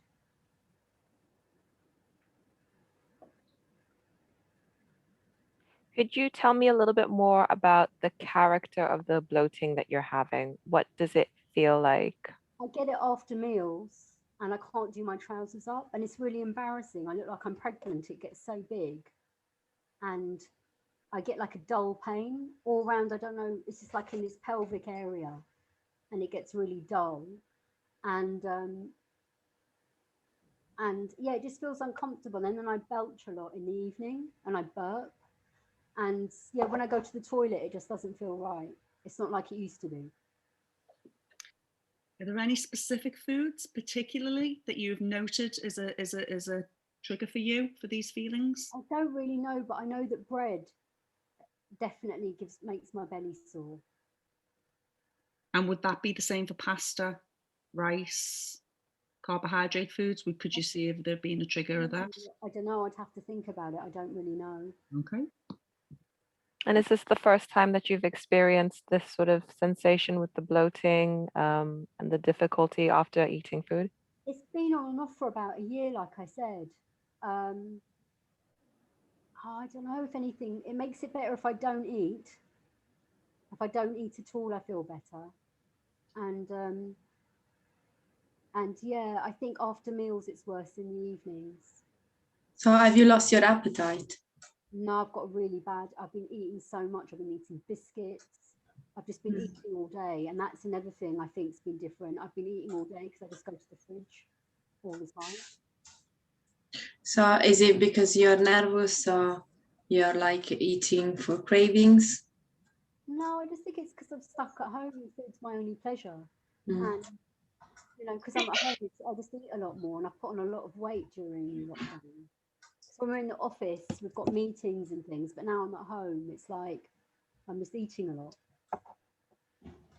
And I know that you've mentioned that you are eating more, but has your diet changed at all? Are you eating anything that you maybe didn't really eat before? I'm eating more ready meals and Okay. Sort of fast, you know, I get a lot of takeaways as well. I don't think there's any mucus in my stool. Is the stool a poo? Yeah. Yeah. No, but sometimes when I wipe myself, there's blood, and that freaks me out a bit. I've actually never told anyone before. What colour is the blood? Yeah, it's red. It's bright red. Bright red. Yeah, it's bright red. Have you noticed any lumps around your anus? I don't think so, but sometimes it feels like it's cut. And does it hurt to pass stool? Yeah, sometimes when I get the constipation, because I get like big gas, and then it's like a bit like having diarrhea, and then I get periods where I can't go to the toilet for a while, and then the bloating happens, and the bloating does hurt. I get sharp pains. And how often do you think you're going to pass stools? I go through phases. Sometimes it's like all day and I have to go 7 times a day. And then sometimes it's hot. And then sometimes I don't go for 3 days. And prior to this issue starting, generally, how would you have described your sort of your digestion? Have you ever had any previous problems with your digestion? No, I was really good. I mean, I think a lot of it's related to not doing exercise anymore. I used to go to the gym every day. I used to drink lots of water. We used to go out for meals. I used to bring a packed lunch, and my diet's really changed, and I'm feeling really blobby, and like I just don't feel like myself. And I put on, like, you know, a stone or maybe even like 2 stone over lockdown. Sure. And I just am not eating the same food. I eat a lot more biscuits than I used to eat. I eat a lot more. I eat nuts and crisps. I eat a lot more snacks. So did you mention that you used to drink a lot more water? Would you say that your water or your fluid intake has reduced recently? Yeah, I just don't have the same routine because I used to drink water Okay. with exercise at the gym. Okay, so if we were to maybe have a look at your diet currently, would you be able to run me through a typical day in the life, starting with breakfast, lunch, dinner? What does your diet look like typically at the moment? I have coffee in the morning. I have an espresso shot, and then I've been trying to lose weight, so I'll have half a grapefruit, and um, and that's it. And then I'll eat for lunch. I'll have just like a salad. I don't eat a lot. I just have a salad, and maybe a Rivita, and maybe a bit of hummus. And then in the evenings, I'll eat a meal like a takeaway. I'll get a takeaway, or I'll get like a ready meal that's ordered online. Quite a Okay, high and quality one. well, what about any kind of snacks that you usually tend to go for? What would you I tend to eat snack on? cookies. I eat lots of oat cookies. I've started eating lots of nuts. Um, I have like snacks quite a lot, like hummus and dips. Um, yeah, sometimes I have cupcakes. Sometimes I eat pastries as treats in the afternoon. Yeah, and that would just be throughout the day, having a few different snacks Yeah, throughout the day. yeah. Okay, so you Mm, mentioned that you had the coffee in the morning, but you haven't mentioned any other fluids. What else do you think you might drink throughout the day? cups of tea with milk. Okay. Yeah, And how many do you think you might have? ooh, 5 or 6. Okay. And in terms of your diet, is there anything that you are sensitive to or any intolerances, allergies that you might have? Not that I know of, but I've noticed that like brown bread really gives me a lot of bloating. Brown bread, did you Yeah, say? when I eat sandwiches, I get pains. Sure.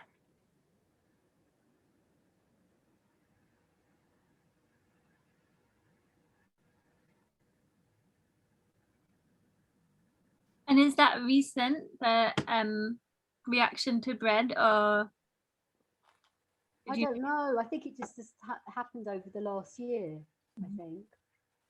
Yeah, I just feel like things have changed and I feel upset. My body feels upset.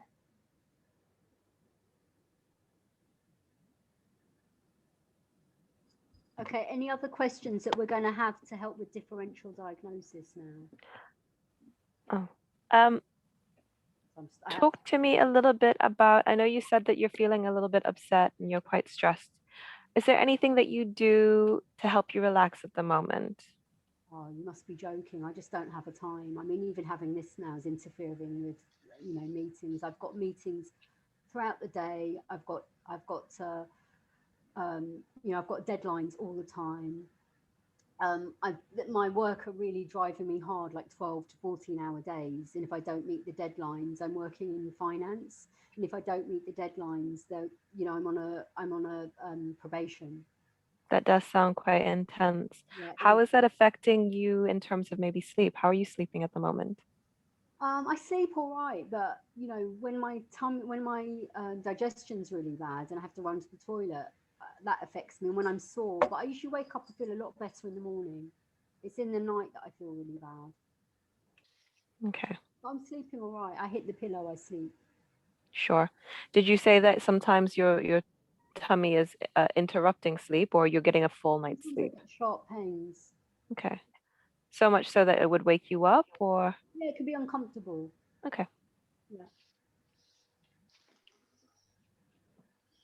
Are you taking anything at the moment? Any medications or supplements or anything like that? I take valerian tablets when I to help with sleep.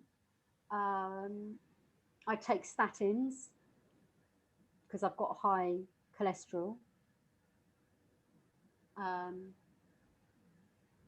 I take metformin because they said I'm pre-diabetic. I'm making this up, guys, by the way. So this is no one I know. I'm just like making this up. But this is how it can go sometimes. You're just like, what? You're in a consultation and you're like, what? Where did this come from?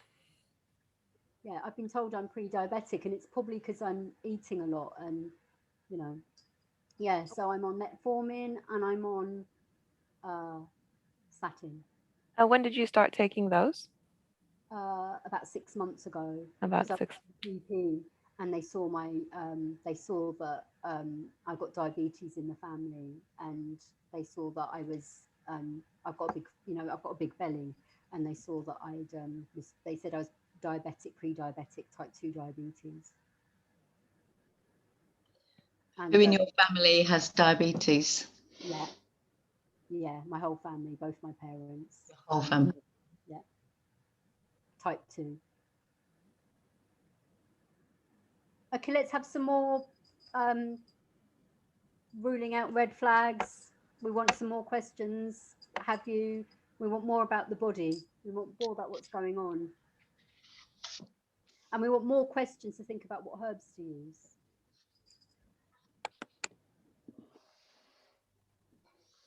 You mentioned feeling stressed in the last year. Would you say you are quite a stressed or anxious person previously, or? I've always had too much to do, and I've always had jobs that demand a lot. I've always had jobs that are long hours and don't give you a lot of time off. But I'm quite a chill person. And how would you describe your general mood? It's hard to tell because, I think it's pretty good. Yeah, I think my mood's pretty good. Are you able to take breaks or holidays away from your work? Not at the moment. Like I said, I'm on probation and I've got to reach my targets. And if I don't do it, I'm actually paying my brother's mortgage as well. Mm. And my brother's not well. So I'm, because of the pandemic, I'm covering a lot. I've got a lot of responsibility at the moment. Do you manage to go for a break, for a walk during lunch break? No, I can't even remember the last time I went for a walk. Do you have any animals, dogs? No. And do you live with some member of your family? No. You live on your own? Yeah, I live on my own. I've got family living nearby, but I live on my own, and I'm not seeing many of them because they're shielding. Okay, must be very hard. But do you manage to contact them by Zoom, video call? Yeah, we Zoom call. I speak to my mom and my brothers often. That's very good. Yeah. Okay, so we need to think about some more questions like, let's think. Have you spoken to your GP about this? Is one. One that I like to ask is, why do you think you've got it? I think someone might have done that, but it's a question I really like to ask people is, why do you think you might have these things? And also, you always want to rewind to the change. So that's a really important thing to do. And also, another thing, this is more about case studies and differential, but I always like to know when people felt good, what they were doing. Not just focus on when they feel bad, but when they feel good, like what foods make them feel better. But anyway, we're doing differential. So what we're looking at here is, we're looking at what it looks like to me is this person's changed their lifestyle and their food intake so we've got a change in the year, which could be emotional, ever. They could have a dysbiosis. They could even have an allergy. They could be intolerant. There could be Crohn's or colitis. They could have been on holiday before the pandemic. These are all things I'm thinking. Just before pandemic, they could have gone on holiday and got a bug. Yeah. They could have something like diverticulitis, or there could even be signs of cancer. We don't know. So we need to ask all the questions around these things. Yeah. So, and as a sort of herbalist, we want to look at how to ask these questions. So one of them is going to be, have you been to the GP? Have you had any tests? Have you had any blood tests?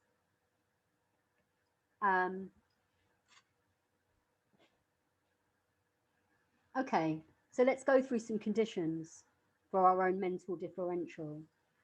So when someone, it's so hard because of this kind of lockdown, but what you want to do is you actually, like right now, you can only really see my head, can't you? So, I mean, I really don't like Zoom consultations at all. But what you want to look for is, firstly, you're looking at someone's face. I mean, you can't really see my body. There's moving things, so you can't see the size of me really, or anything. You can't really tell much on a Zoom. But when you meet someone in person and you're thinking of digestive things, I always want to look at their face, their skin.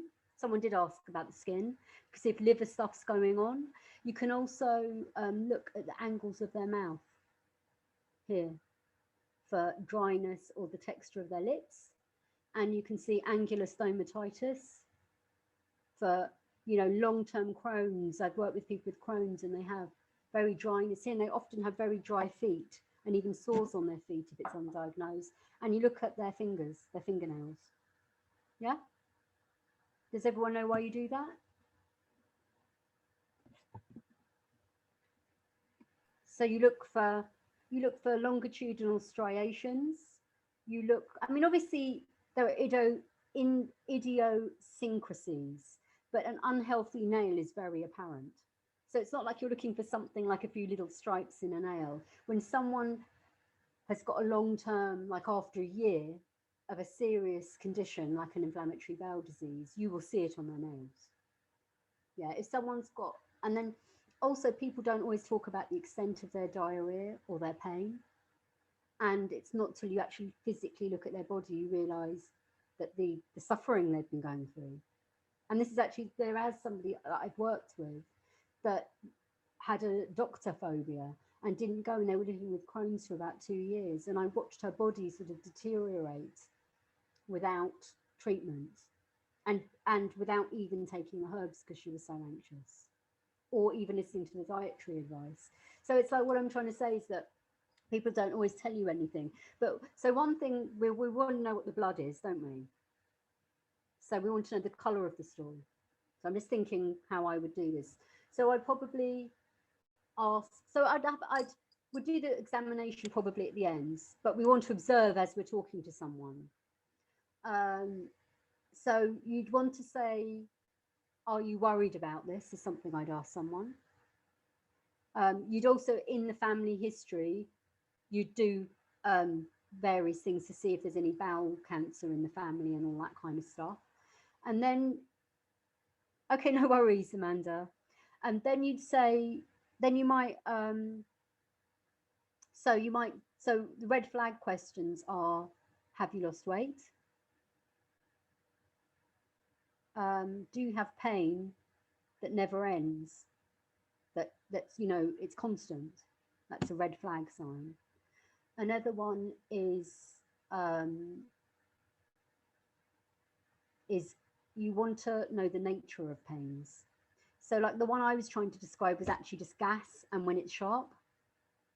You know, like sometimes gas can be really agonizing. I don't know if any of you have ever had wind in the side of your flanks, and it really hurts. And you can think, oh my God, what's wrong with me? And it's actually really sharp wind. What's key with this person is that I'm trying to get is that it's not constant, the pain. They have periods where they're actually quite good, but the fact they're not eating makes it better, suggests it could be something that they're eating that's aggravating them. Now, what would be a red flag for me is if they'd lost weight. If they were a woman, I'd want to know more about the pain and also rule out ovarian cancer that often presents as IBS and other things. And I would encourage this person to go and get blood tests to see if they're anemic. And then I would probably, and that way you passed on the kind of responsibility with the GP as well. So it's not all on you, because then the GP's onus, or you could even write to the GP if the patient wanted that. You know, you could ask them, can I write to a GP? And you list the things that are concerning, and you say to the GP, which I do often, saying, can we do all these tests, please? And they always do it because they're on the spot. If you're asking, you ask very kindly, but saying, can we have like, you know, a full blood count, ESR, iron panel, that kind of stuff. And then, so more questions would be, Ooh, for Crohn's would be more like you're looking if someone's because one of the symptoms of Crohn's is terrible diarrhea and pain. And so what you'd look for is B deficiency. So I'd look for I'd look for quality of skin, and I'd look for things like I think it can be different for different people. I mean, I can read out some differential stuff from a book, so we can do it technically. But sorry, what was I saying? Anyway, let me just get to the book. Let's do some technical differential. What book are you looking at? Pardon? What book are you looking at? Oh, it's an old, it's like 20-year-old. I've got about 5 differentials just because I used to teach it. So obviously, don't forget, part of your differential diagnosis is actually touching the person. Yeah, so you're going to do an abdominal exam at the end. So you've asked all your questions. It's going to be far more dynamic than this. It's so hard doing these Zooms. But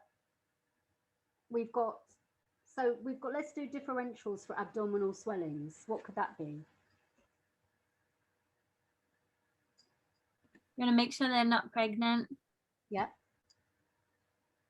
Anyone else? Let me put the chat up.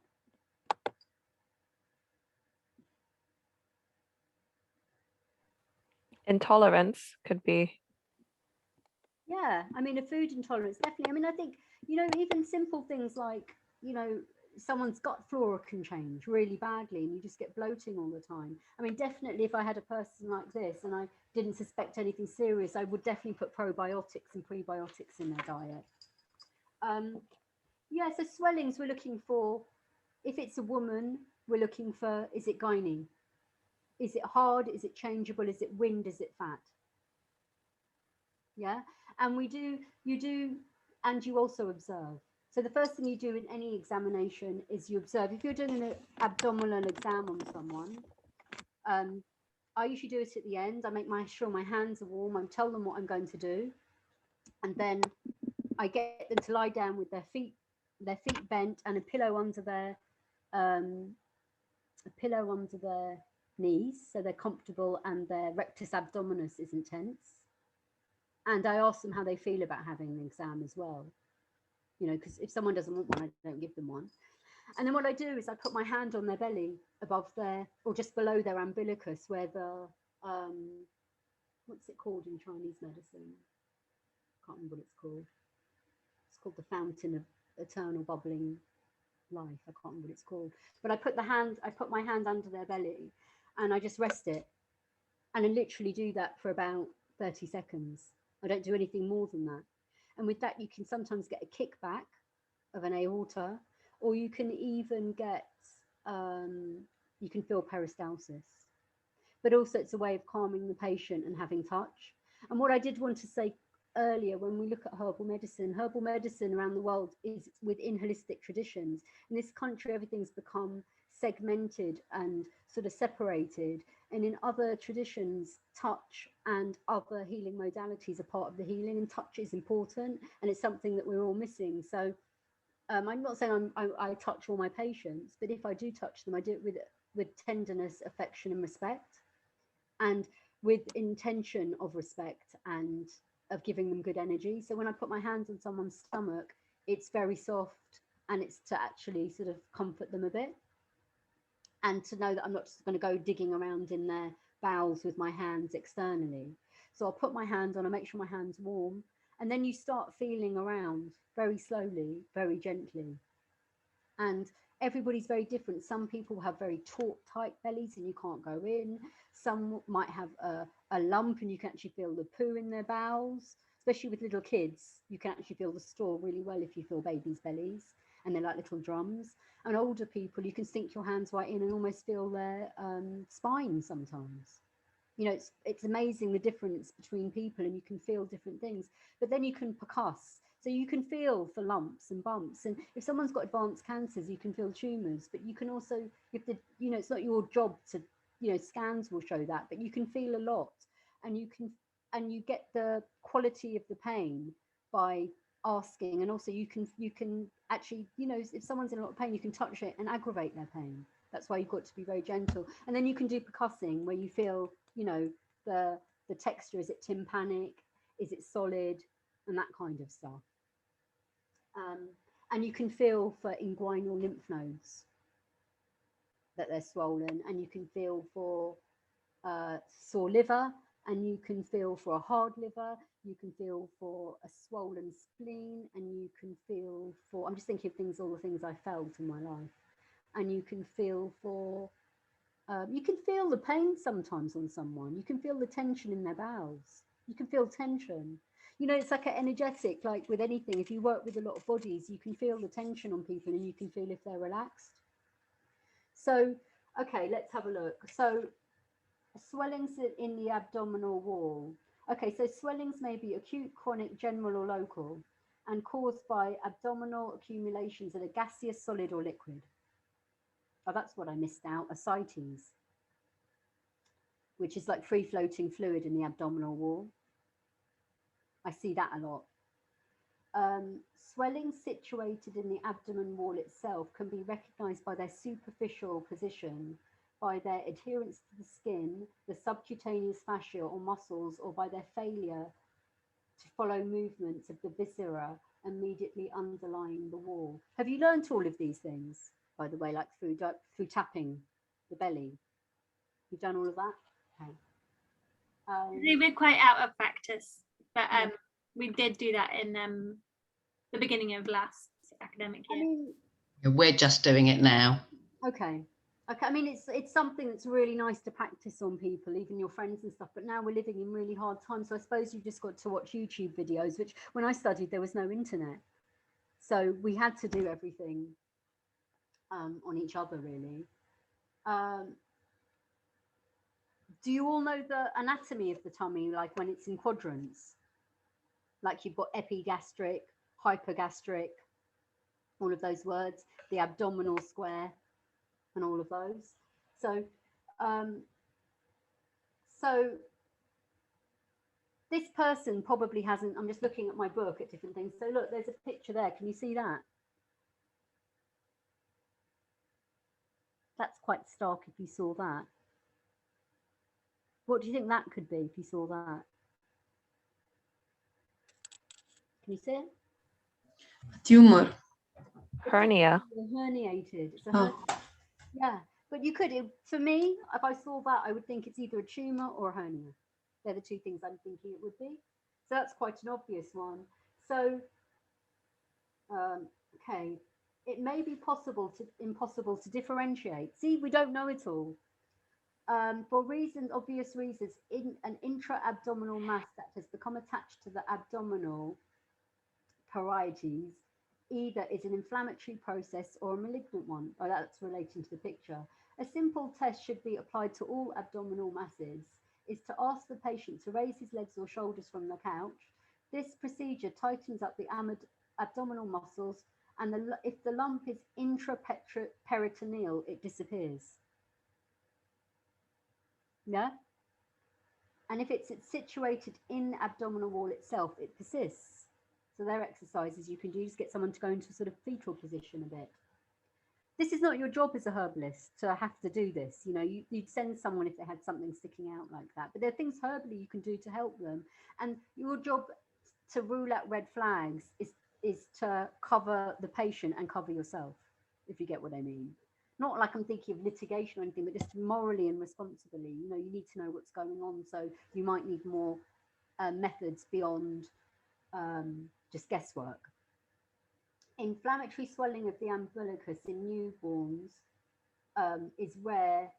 Oh, I don't even want to read it. It's like so colonial and horrible. It says inflammatory swelling of the umbilicus in newborn infants is rare except in primitive cultures. I don't know who the hell wrote this. Suppuration at the umbilicus in adults is not common if the navel is deep and narrow. A tender hematoma of the lower abdomen may result from a rupture of the rectus abdominis or tearing of the epigastric artery, which may result in a violent cough. See, I've learned something. I didn't know that someone could have a violent cough and it tears the epigastric artery. And so I'm just going to move on. Let's go to diarrhea, shall we?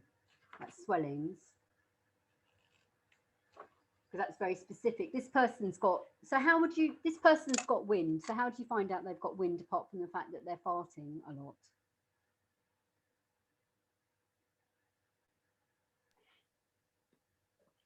By tapping also, tapping in the abdomen, Yeah, percussing. and also the fact that that's reassuring for me is the fact that it's going up and down. So it's more IBS, there's patterns of it going up and down and swellings at night. So that to me is telling me that they're fermenting stuff at night, aren't they, for some reason? Okay, I think we'll just do diarrhea and then we'll call it quits today. So let's just get through diarrhea. Okay, diarrhea is defined by increased frequency, fluidity and volume of bowel motions. It's commonly but not exclusively associated with an increase in fecal excretion of water and electrolytes.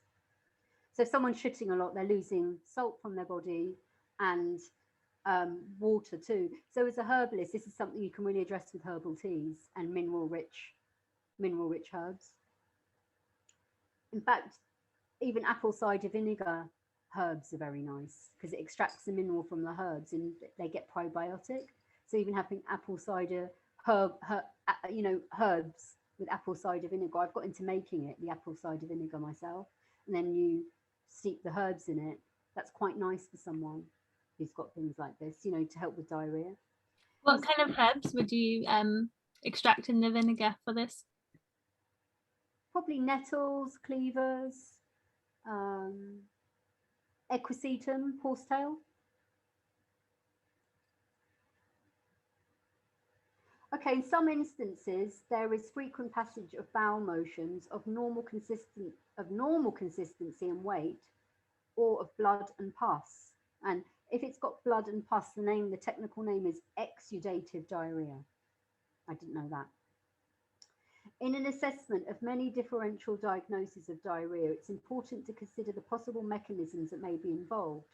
It may be classified due to reduced fluid reabsorption, osmotic effects, mucosal effects, motility abnormalities, increased fluid secretion, bacterial toxins, hormones, neurotransmitters, prostaglandins, bile acids, fatty acids, detergent laxatives, immature enterocytes. So this is quite interesting. It's covering a lot to think about, and secretion and exudative diarrhea.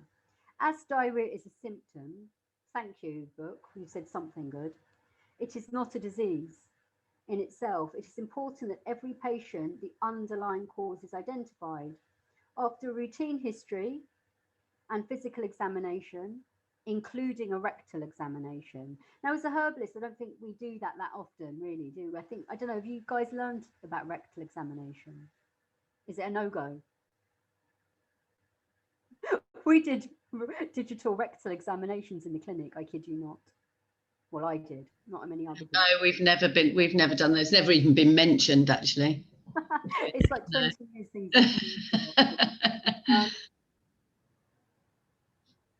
Okay, after routine history and physical, in fact, I wouldn't recommend anyone doing them purely because of violating your boundaries with your patients. Do you know what I mean?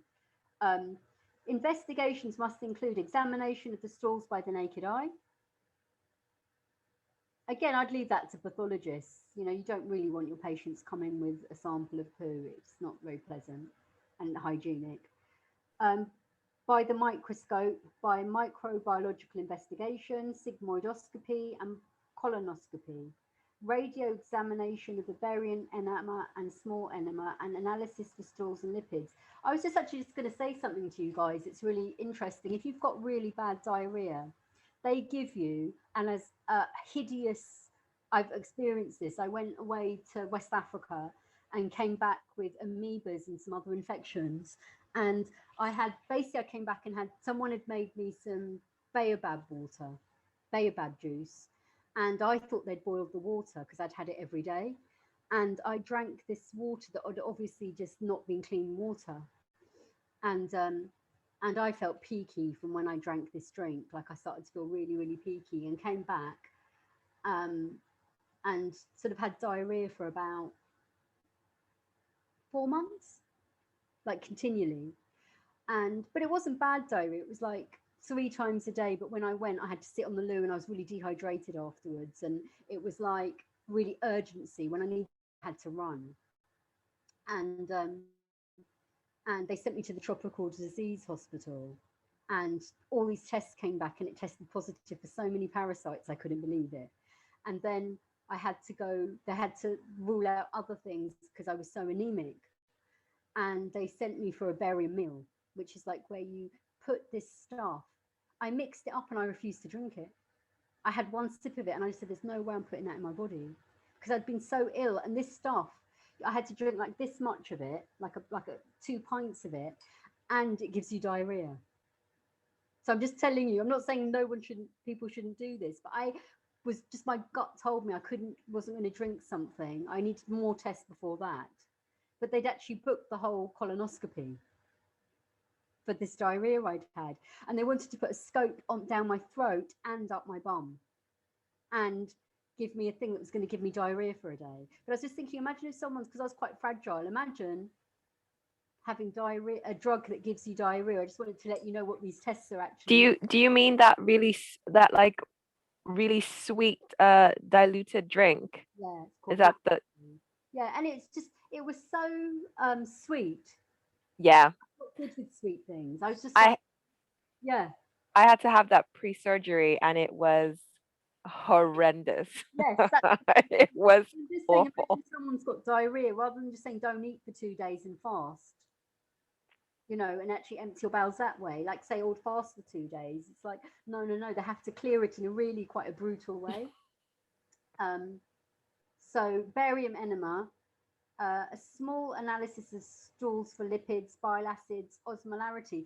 That thing about bile lipids, how would you tell if someone had bile lipids just by asking them questions? If there's fat on the water in the toilet bowl. Yeah, and also if it floats a lot, it can be pancreas, or if it's really floaty. Yeah, it's often maldigestion, you know, it's maldigestion of fats and things.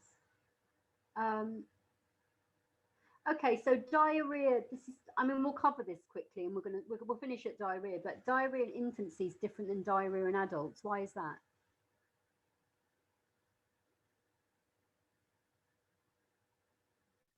Children. Maybe because Maria? so maybe because children are exposed to some pathogens for the first time, and then with the time we just gain our immunity, and it maybe is a different type of infections. Yeah. Maybe. Yeah, and someone else said something? No? Did someone Yeah, else? I was going to say similar. Yeah, so basically kids are exposed to pathogens in a different way because they do things like, I remember my daughter, I went to GPs and I looked around, she was sucking the radiator knob in the GP surgery. And I was like, oh my God, you know, it's like, you know, they do mad things and they put their hands down their nappies, hands in their mouths, they suck on pen lids, they teeth, they just do mad things, literally. They do really unhygienic things. And if a baby's not breastfed, so this is key to things, they're more prone to getting digestive things because they haven't got the immunity that's passed on. And the other reason why it's more important in babies, it again depends, are they bottle fed, are they breastfed? Yeah, and are they weaning, etc. So they could have food intolerances, it could be a weaning process, and also they get things like, they get weird rotaviruses and things. And they do weird things like, I remember someone telling me that their kid used to put the toothbrush into the toilet water and she never knew. And the kid was doing it every day. The kid was 5 or 6 to rinse off the toothbrush. Kid never got ill, by the way. But I'm just sort of telling you, this is like, kids do weird stuff. You have to really keep an eye on them. So that's why they're different to adults. The one thing I'm going to say is if a kid's got diarrhea, they can get dehydrated a lot faster and it can be a lot more dangerous than for adults. And signs of dehydration in babies is a sunken fontanelle, you know, the fontanelle here if they're very young, and dry nappies, light nappies. So that's really, you know, it's important and chamomile tea is amazing for that, weak chamomile tea for adults and babies, stronger for adults. So important Okay, diarrhea may be mimicked by the blood and mucus associated with intussusception, red currant jelly stools, or pseudodiarrhea associated with constipation. So here we're looking at inflammatory diseases, serious ones. Infantile gastroenteritis, though less common than previous, it's true, it is less common, still remains a serious problem in many parts of the world. It's a predominant cause of mortality and morbidity in infants, so this is globally. In developed countries, infantile gastroenteritis still remains a common cause of diarrhea and it becomes epidemic in areas. Common causes are Salmonella, Shigella, enteropathic E. coli, rarely Staphylococcus. Okay, we're going to skip kids now, but one more cause in kids, just so you know, is celiac disease. Yeah, it's not common. And another one in kids that are often blonde-haired and blue-eyed to consider to send them to the doctor if they're very young is cystic fibrosis. They get mucousy poos. Okay. Why blonde-haired and blue-eyed? Are they? They have, well, it's just not. Most people with cystic fibrosis are blue-eyed and blonde hair. Oh, I didn't know that. I mean, it's not all, but I'm just saying it's something that would consider in my mind. Not everybody. Okay, so now let's get to diarrhea in adults. Okay, so common causes could be bacterial infections or viral infections, Salmonella gastroenteritis, dysentery, cholera, and viral infections or HIV. How are we going to rule these out through questions?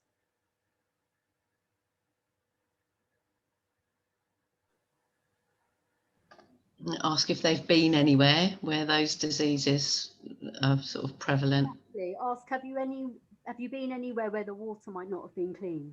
Is one question. Another one would be where were you last on holiday? Because even though people are on lockdown, some rich people, because we don't know the socioeconomic background of this person who's my alter ego, but we don't know if they're rich and actually jetting off on holidays. Also, another thing we don't know is, even though we're having a verbal conversation, we don't know if they're going off and having sex with who knows who or whatever. We don't know nothing really what they're doing. It's speculative.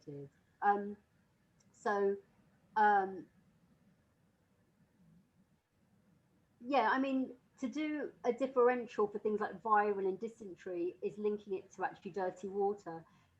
For AIDS, you want to know some more symptoms like weight loss and other opportunist infections. Yeah, exactly.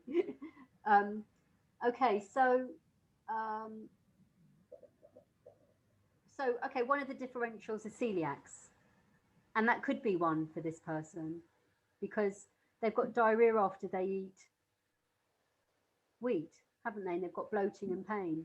So that's certainly going to be one of my differentials, definitely. Another one is general inflammatory bowel disease. I'd want to know possibly about Crohn's. So we want to know, do you have any black stools called melena or jelly-coloured stools? We haven't asked that. We know that there's red blood from the piles that they've probably got. We also didn't ask, have they had any surgery at any point? That's another thing we didn't ask. And we also, because obviously the nature of this Zoom, we didn't do a past medical history that might be relevant. Okay, so other things we want to look at is pancreatic dysfunction. We could even look at alcohol abuse. I don't like the word. Alcohol consumption, excessive alcohol consumption, and pancreatitis or chronic pancreas. We could look at, depending on the history, radiation damage.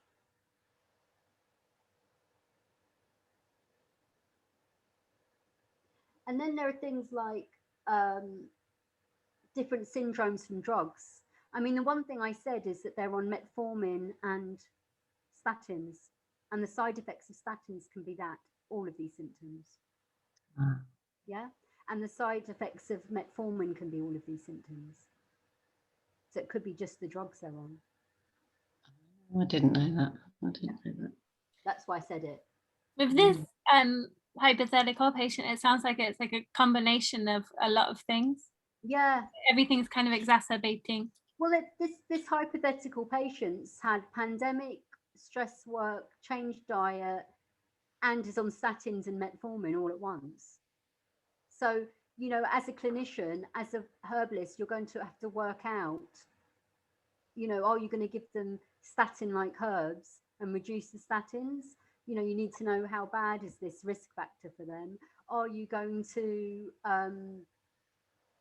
try and help them to get rid of their type 2 diabetes, which, you know, is doable?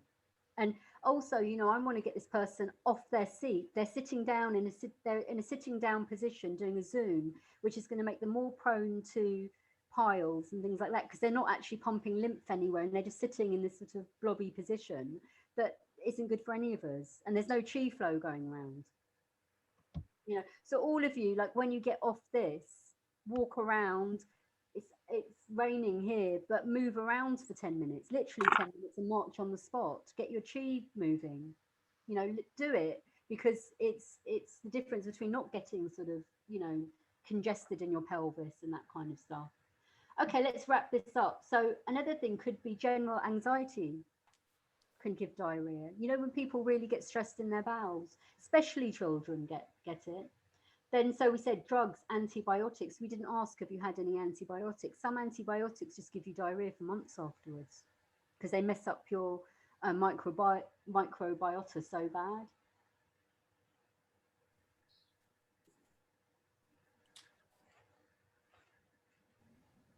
What herbs would be statin-like? I'd want to give, probably depending on how cool, but you can do bitters, you can do berberine containing foods, eating mushrooms in your diet. If I had this person as a patient, I'd really want to encourage some cooking, even if it's minimal cooking, even if it's, and if they've got money, I want them to do an organic delivery. And even if they can't cook and haven't got time, I'd get them into even baking baked potatoes and making steamed broccoli, pouring olive oil on it, and, you know, just getting some real nutrients in their body that's not processed. I'd want to always check their omega fatty acid intake, because, you know, just for their mental health. I'd want to get them doing some exercise as well. And even if it's just marching on the spot for 10 minutes a day and that kind of stuff. I might send them videos of a Qigong routine for 5 minutes or something, that kind of stuff. I do it a lot with people. And I even sometimes, if I'm catching up with someone on a Zoom, will do it with them because I know they're not going to do it. I know it sounds out there. So if we've got an hour and 10 minutes, I don't charge for that, but at the end, we'll both do something together. So we've both like moved around. Some red rye fungi is used as a statin, and some medicinal mushrooms are statin-like. But really, you want to work out the cause rather than just using herbs as statins. You want to work out why is their cholesterol high and that kind of stuff, and get to the cause of it, and look at the balance of their diet. Yeah, and, you know, and look, this person's got metabolic syndrome. They've got a lot of central adipose tissue, and they're that shape. And, you know, another thing I'd probably encourage this person to do is like go for walks after dinner, things like that in the evening. Yeah, bitters is better. That's always a big saying, a herbalist. Bitters is better. Eating bitters before food, drinking lots of strong chamomile tea is a bitter. Yeah, there are lots of herbs. I mean, another one that springs to mind is artichoke for cholesterol, and it's got the inulin for the pre and probiotics. And I'm just trying to think. You could there's loads of things you could do with this person, and just like getting them in the morning to have, you know, a big glass of water with either your vinegar in it or a lime water or something for breakfast, you know, to start the day, half a warm glass of water, or just, you know, not cold water, but room temperature water in the morning with their coffee to dilute the acid of that. And, you know, I'm trying to think what else would be good for them. What do you guys, can you think of anything for this person before we wrap it up? I was wondering what you or others think of standing desks for someone who has to be at their desk for a long time. Yeah, I mean, when I was with you guys earlier, I've moved, I was actually standing because also it just keeps me awake. You know, it keeps me on my toes a bit. If I'm sitting, I get a bit, but I definitely, I think multiple positions. I mean, I've got like a sort of breakfast table with a laptop on it, but I think multiple positions is really important, and moving around is important. And this morning I got up and did my exercise bike. I've got an exercise bike. So sometimes I deliver Zooms while I'm on an exercise bike and people don't know. You know, moving your chi is really important. Moving your blood, moving your energy around, not getting blockages. And when you sit in these fixed positions for hours, and I think even having even this is much longer than I thought. Not that I'm worried about the time or losing the time, but just for our own health. I don't like doing long talks. I like doing an hour and a half, because then you need to move. And you need to move on to retain it, if that makes sense. But I think we've covered quite a lot today in that time.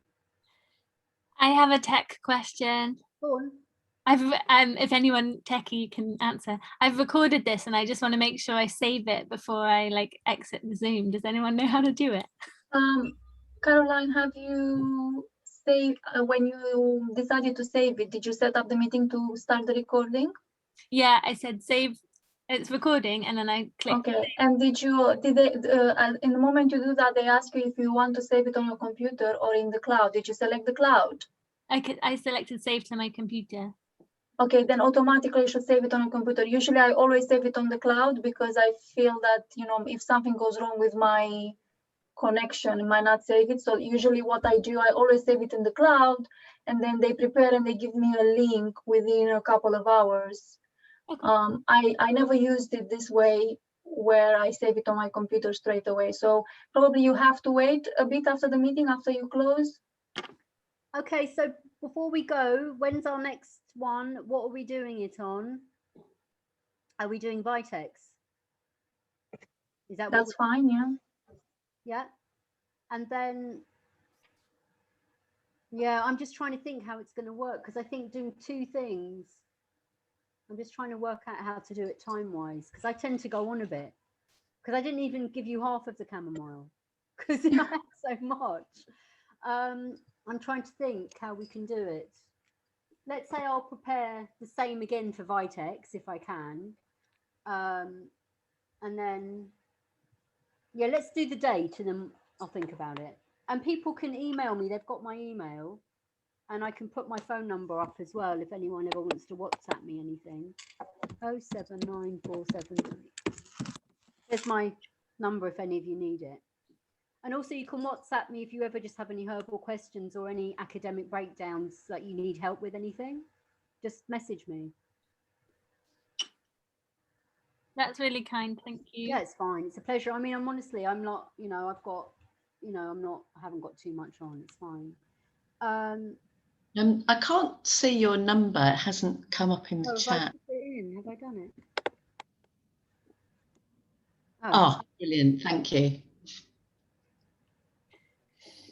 Yeah, so next one, did we want to do 2 or 3 weeks from now?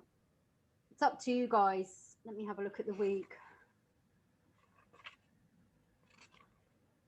I'm quite excited because in between this one and the next one, I'm doing some learning on astrology of herbs, which I'm quite excited about. Is that with the CPP, the seminar? Pardon? Is that with CPP, the seminar, or I don't know where I've seen it? It's with Dylan, who's a herbalist. And Yeah.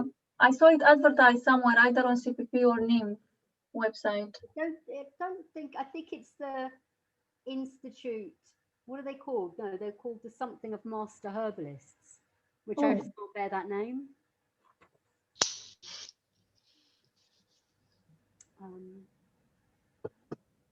So 17th, Juliana has suggested.